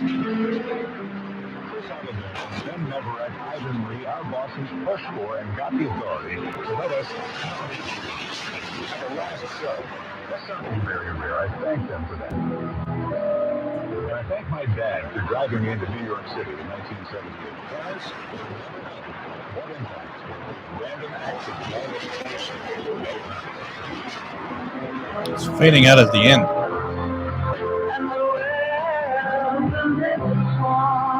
I'm Wayne Cabot, and for the final time, this is WCBS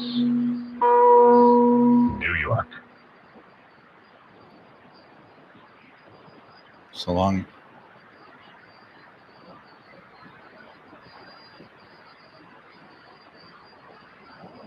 Let's keep this as a moment of silence.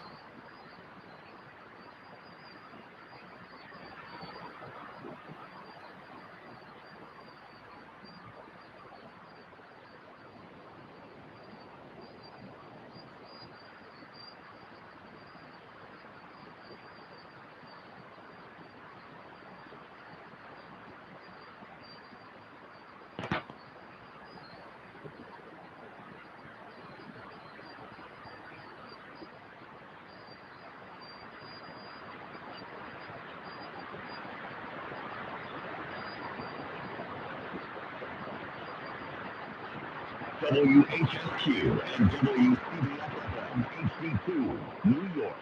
Puts the lead over the Braves in the NL East to 6 after Atlanta's loss to Washington. HSID at HSQ. And here we have sports. Royals now game and a half back of the Yankees. That's because Aaron Judge hit his 50th and 51st home runs of the year. The Yankees And that makes me turn it off. So they went into sports directly. WHSQ is now on the air on 880 kilohertz at midnight and 1 minute, August the 26th, 2024.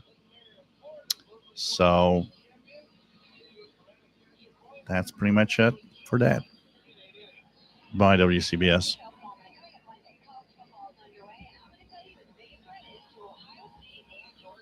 It is emotional. That ending that they did was pretty amazing. I think ending with Imagine by John Lennon also amplified the sadness of the event.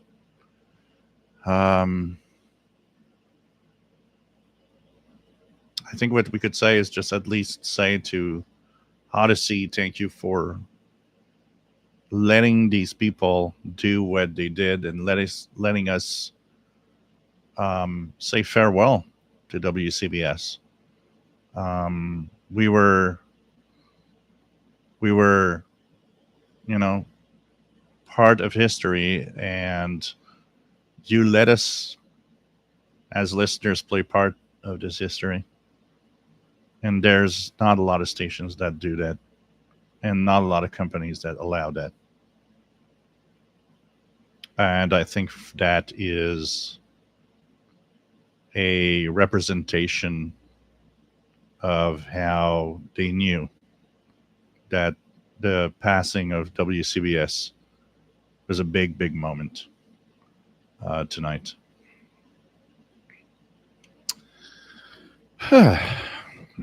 What else to say? You've just witnessed. It's like everything.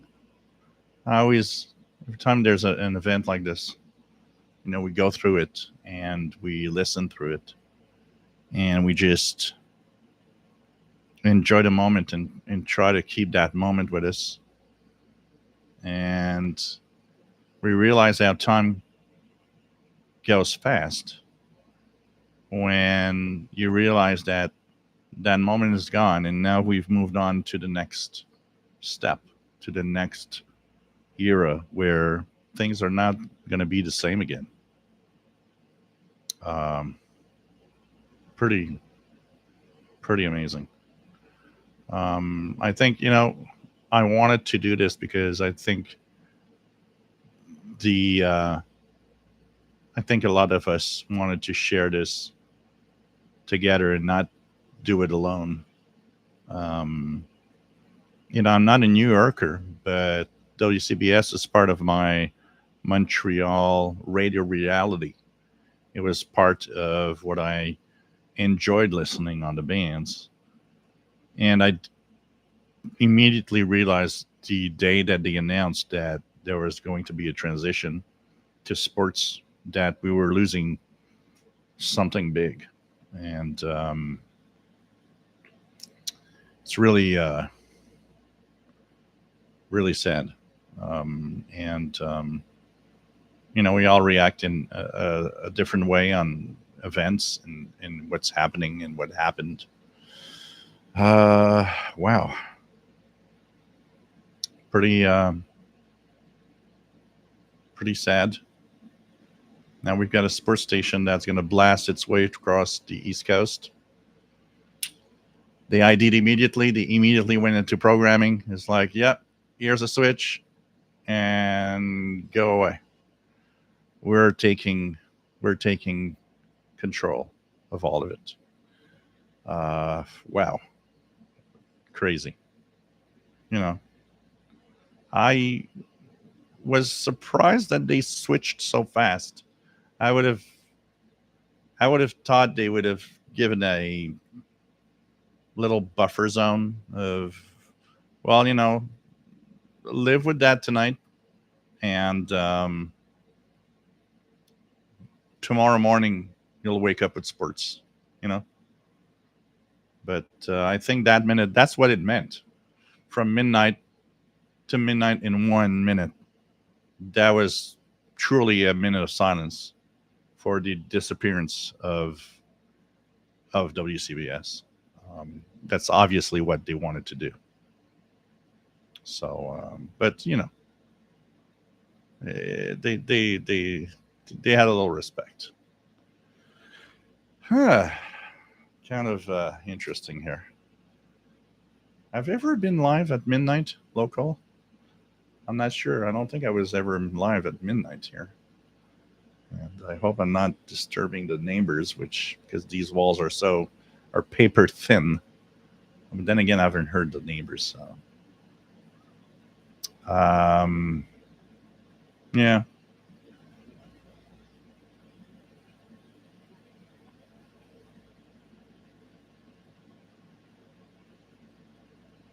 Yeah, they sold the station to ESPN, which is a Disney outlet.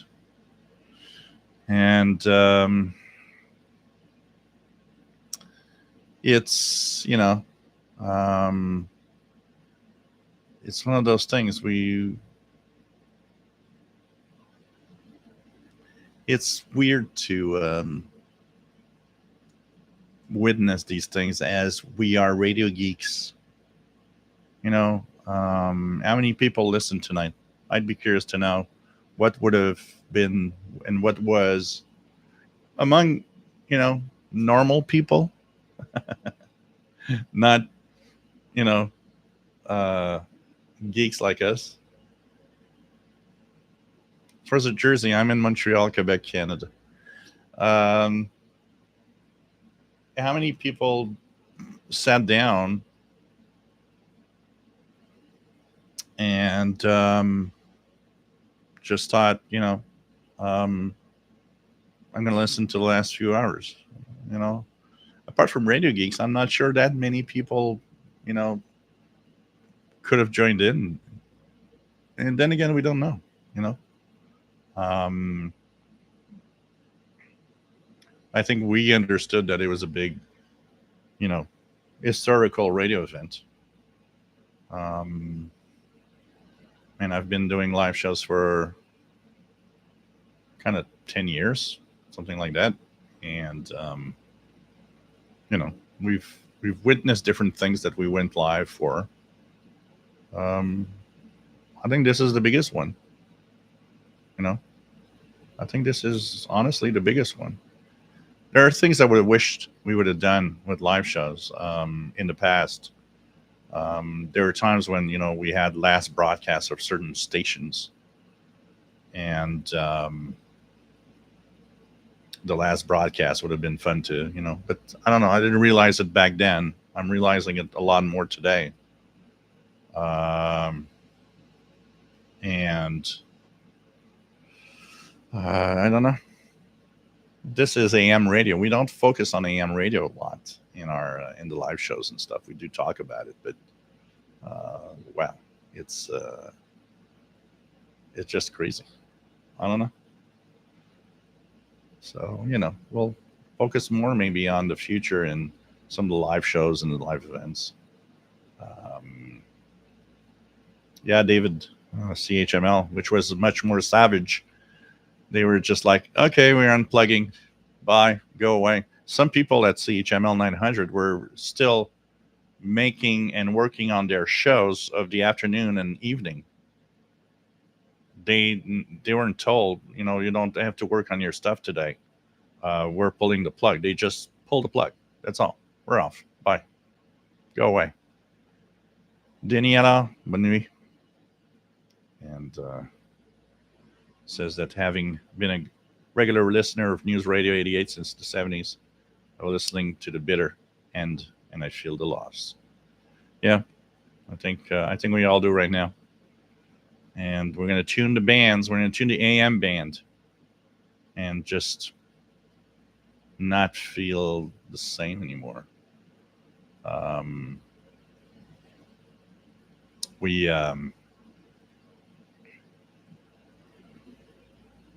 1010 here doesn't make it, so you know. Bonne nuit, Chris. Ça me fait plaisir. John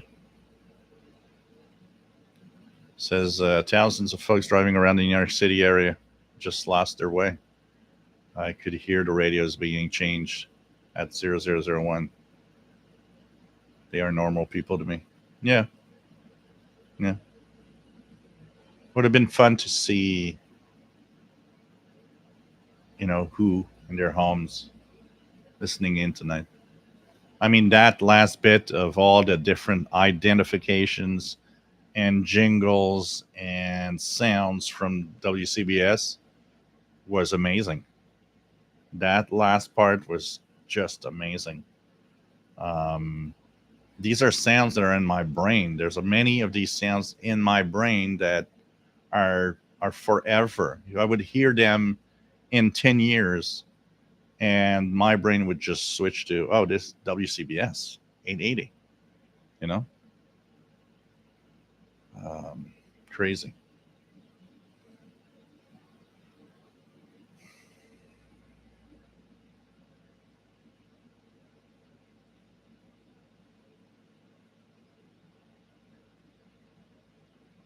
Sheldon Harvey, shocking how new SPN just jumped. Yeah, they gave us, like we were saying, they gave us the 1 minute of silence to kind of try to smooth down the fact that we're just going to jump in. And it's like, oh, WSHQ and some game or something. It was like, whoa, we didn't even have time to grieve our loss. It's just like just that little 1 minute of silence. It's just crazy.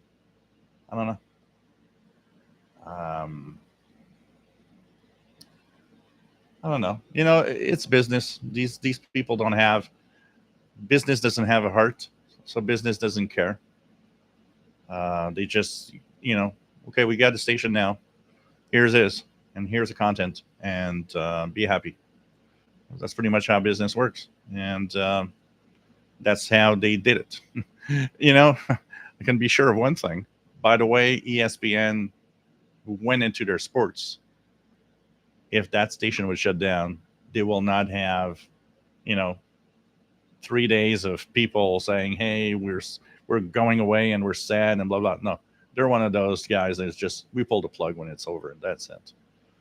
I mean, wow, just crazy, just crazy. So many stations do that too, you know. Matt says KMOX used to come in well into Denver at night, but it doesn't anymore. Did they change? Did they change the patterns, the power, something? Sophia Green, Miss WCBS, EM880 so much. John Lennon, and then the silence. Yeah. Just put Imagine from John Lennon on anything that is ending, and you're just like, almost crying. So it's it was a beautiful ending. I found that was top class that they let them do this. Personally, it's in my top best radio station changes ever. Reminds me of some of the shortwave stations that actually took the time to do special shows to thank the listeners. It's it's great that they had that at least.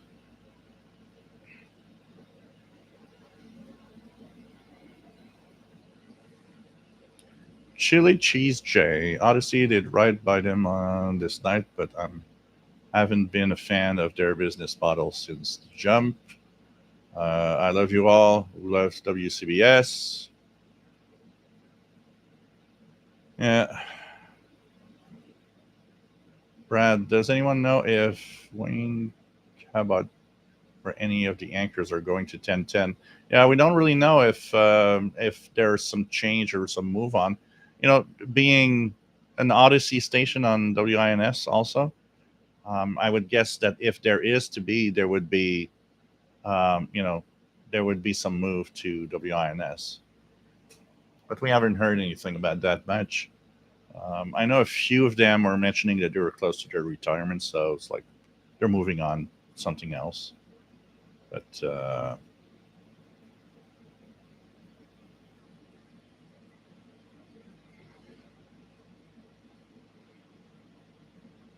Actually, worse than that, Kamikaze. You know what it would be? The switchover was more like, okay, you paid for funeral time until midnight. Now it's the funeral in my family, so can you just get out? Because we want to get in now because we were paid for that time. That's would be even more close to what that switchover was. Is yeah, okay, the funeral's over. We gave you 1 minute. It's enough. It's our time. We paid for it now.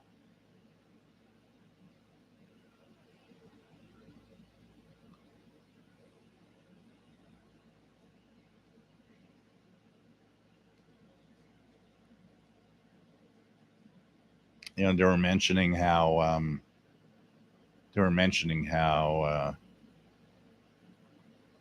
yeah, Mad Radio the Xer. Definitely. I'm pretty sure. It was a big shock. Big shock. And no,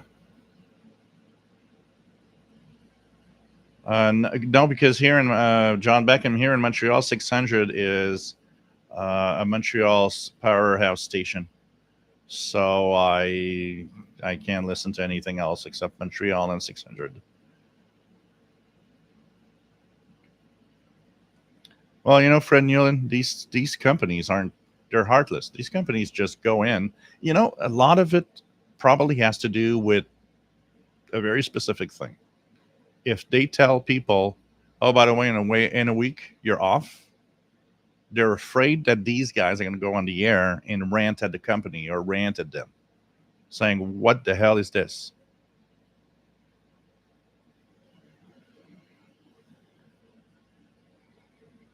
That's an interesting one.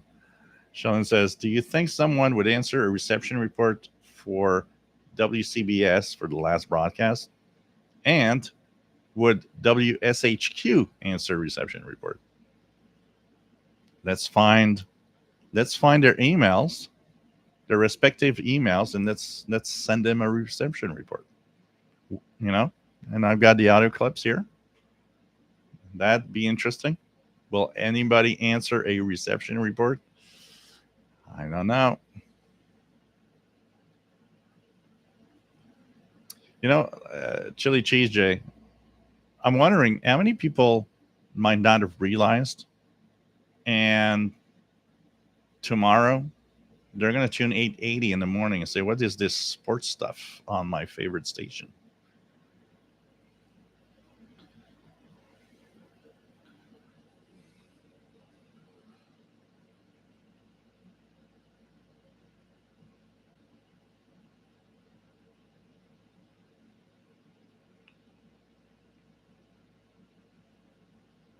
Jay Dakota has a Latin station on 880 close to him.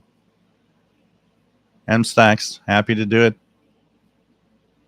I realized as the days were coming, I realized it was extremely important to be here.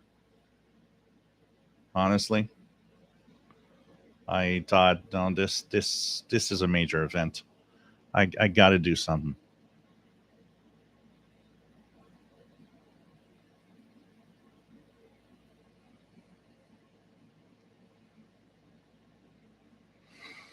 Yeah. You know, the people that never change their frequency, and there's a lot of those people that are just, you know, tuned to something for years and will never tune away. And they're getting into the car tomorrow morning and some sports stuff going in their minds, like, what is the sports? Is it the sports moment of WCBS? No, it's not. It's sports all the time, whether you like it or not. You know, I was looking at something because one of the curiosities that I had is how popular is sports radio and how much money it racks in. Somebody was mentioning earlier, and I had read that Odyssey is pretty much bankrupt. So, you know, what we are living through tonight is Odyssey trying to save its ass and getting money for WCBS. So it, you know, it's going away. but at least they did it in a classy way. It's like, okay, well, as it's sold, we're going to give you the time to grieve and tell the audience, what do you want to say. But at the same time, I was looking at what makes a lot of money, and in the New York market, what I understand is the WFAN, the fan, is one of the top lucrative stations in the United States. It seems that sports was a pretty big thing because they're making a lot of money. So, because of the coverage, WCBS racking tons of money because of their sports format suddenly. ESPN, I don't know. It's kind of interesting. So it's crazy because I was surprised to see that sports. I'm not surprised to see that sports radio is important and listened to, but I'm surprised that I was surprised to see that WFAN was in the top money makers. So that kind of explained what's happening a little more. Odyssey needs money. ESPN, owned by Disney, has tons of cash. Hey, let's buy and do what we want. And that's what happened. Unfortunately, Shannon Harvey says, with a loop or directional antenna, we can sometimes pick up CKAT in North Bay, Ontario, and WICC in Hartford, Connecticut. MSTAX, big CBS radio news question here. In New York City, will the CBS news and features be heard? Will WINS take up that load or someone else? Look, it's obvious that they were pushing WINS, which is also an Odyssey station.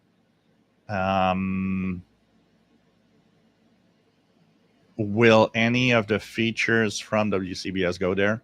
Anyone's guess.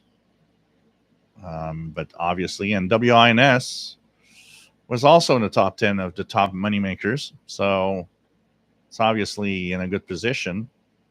Now that Odyssey's got some cash from WCBS, maybe that could help. But I don't know. Thank you, Sophia Green. It's nice to have you on board from the Netherlands.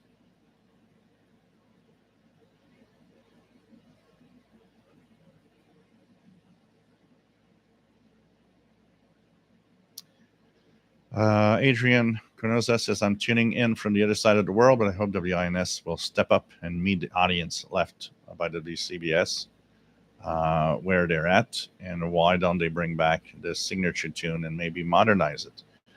Yeah, that could be a good idea. Chili GJ says they will never compete with WFAN. They are a legacy station like WSCR in Chicago with longtime personalities. Yeah.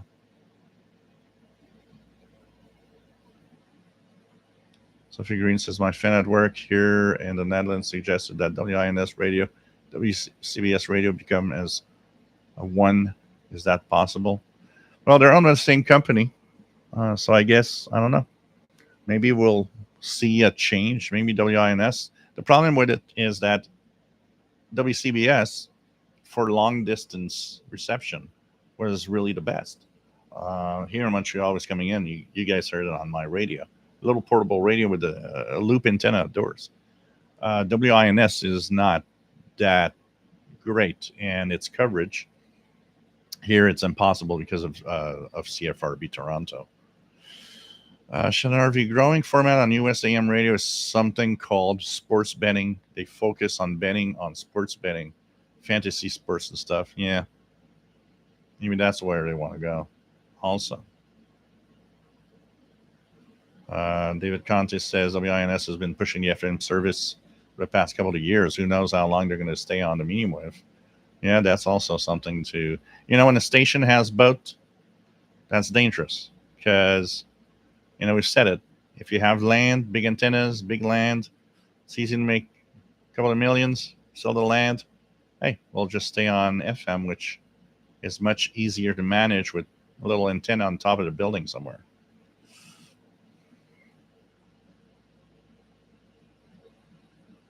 Shortwave archive. He had a station, an oldie station, which he loved, and they switched to sports betting format. Doesn't tune in anymore. Yep. Southern Illinois shortwave. Good evening. Well, apart from the loss of WCBS, yeah, it's all right. Unfortunately, 1520 in Buffalo is called the Bet for a reason. Yeah, a lot of that. A lot of that. Or come around, people care more about the latest sports scene than they do about what's going on in this country and the world, dumbing down of America. Yeah, and that's not just America; that's everywhere. A lot of dumbing down in the past decades, and social media isn't helping. Adrian says that sports betting thing did a brutal thing to KGO, holding up the morning show host in the middle of this program and say the legal ID for the last time. That's a shame. Yeah. Yogi, do medium wave stations have horse racing in North America? Don't know. I've never heard horse racing on a station, but I wouldn't be surprised there could be somewhere. Shorter archive. If Bell Media owns WCBS, they would have been off the air before they could even create a tribute. Oh, for sure. If Bell Media had owned WCBS, there would not have been a tribute. And that and what's the other one that's pulled CHML? Chorus. If Chorus would have owned, they would have said bye. In the middle of the day, they would have just unplugged. Middle of the day. Like, hey, it's over.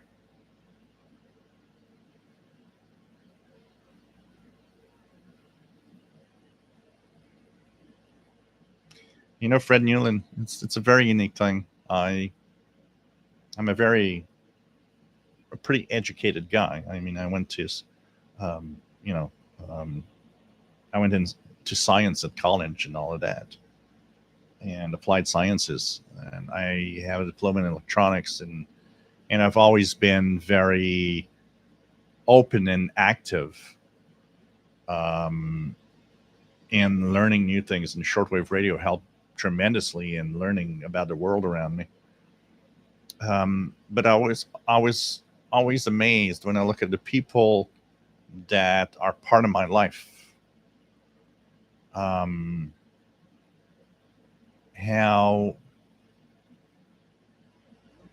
there's a lot of limited education, and it's scary because you're like, well, if you want all of it to go well, people need to be educated, and unfortunately, it ain't going that way. And there's a lot of people that, I mean, Canada's a pretty educated country when you compare it around the world, but still, I think it's missing out on a lot of it. And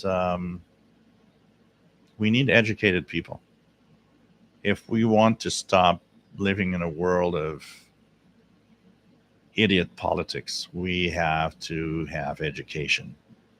That helps tremendously in making better decisions. And that will be the only political statement of the night. Yeah, even here in Montreal, Nick, we used to have a racing, a horse racing track, which shut down a long time ago. I'm not sure it's still a thing for a lot of people. Hey, Matt, take care. It's nice to have you on board. And good night.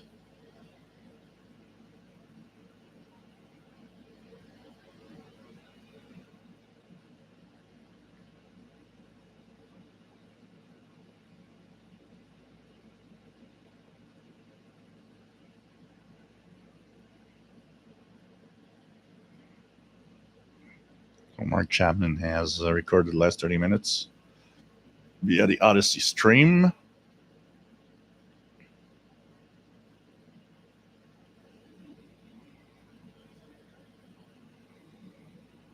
Yeah, I don't know where you're located, Xavi.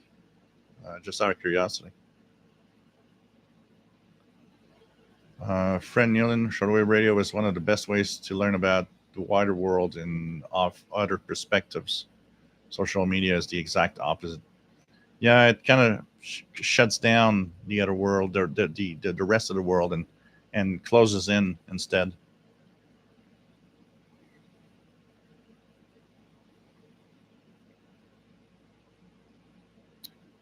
Sophia Green, I just wanted to share that WCBS 880 New York was my late father's favorite station whenever we were in the States in New York. When we went back numerous times. I'm 32, looking forward to going back. Cool.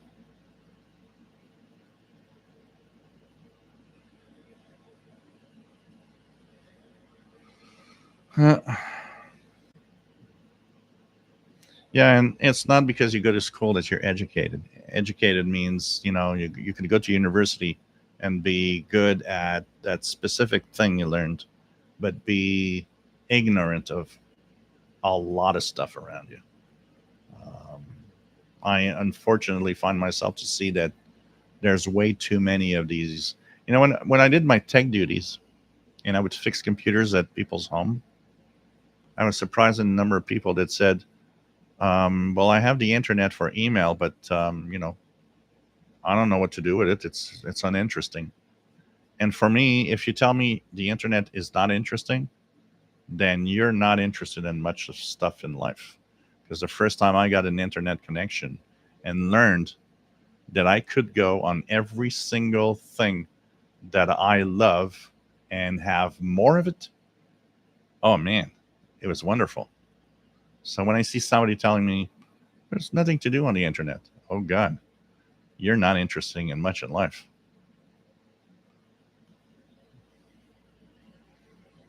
So it's midnight and 30. We've been on for 3 hours and 35. Starting to get a little tired. And I want to thank you guys for being here tonight. Thanks for everybody that contributed one last time through the super chat, or if you didn't have time, you can send a little PayPal donation. Helps me a lot. And it is always a pleasure and a privilege to have all of you guys following me. It's always cool. We lived through something that is history in the making tonight. And I want to thank all of you for being here. And we'll be back on September 7th for the live show. Hey, Sheila, good night. Ade, good night. And so Saturday, September 7th, we'll be live at 20 hours Universal Time. And for those that contributed, I just want to say that the date for the Zoom for contributors is set to September the 21st at 20 hours UTC. So take care, guys. Love you all. Stay safe. And the medium wave band tomorrow will be a different thing. Bye, guys.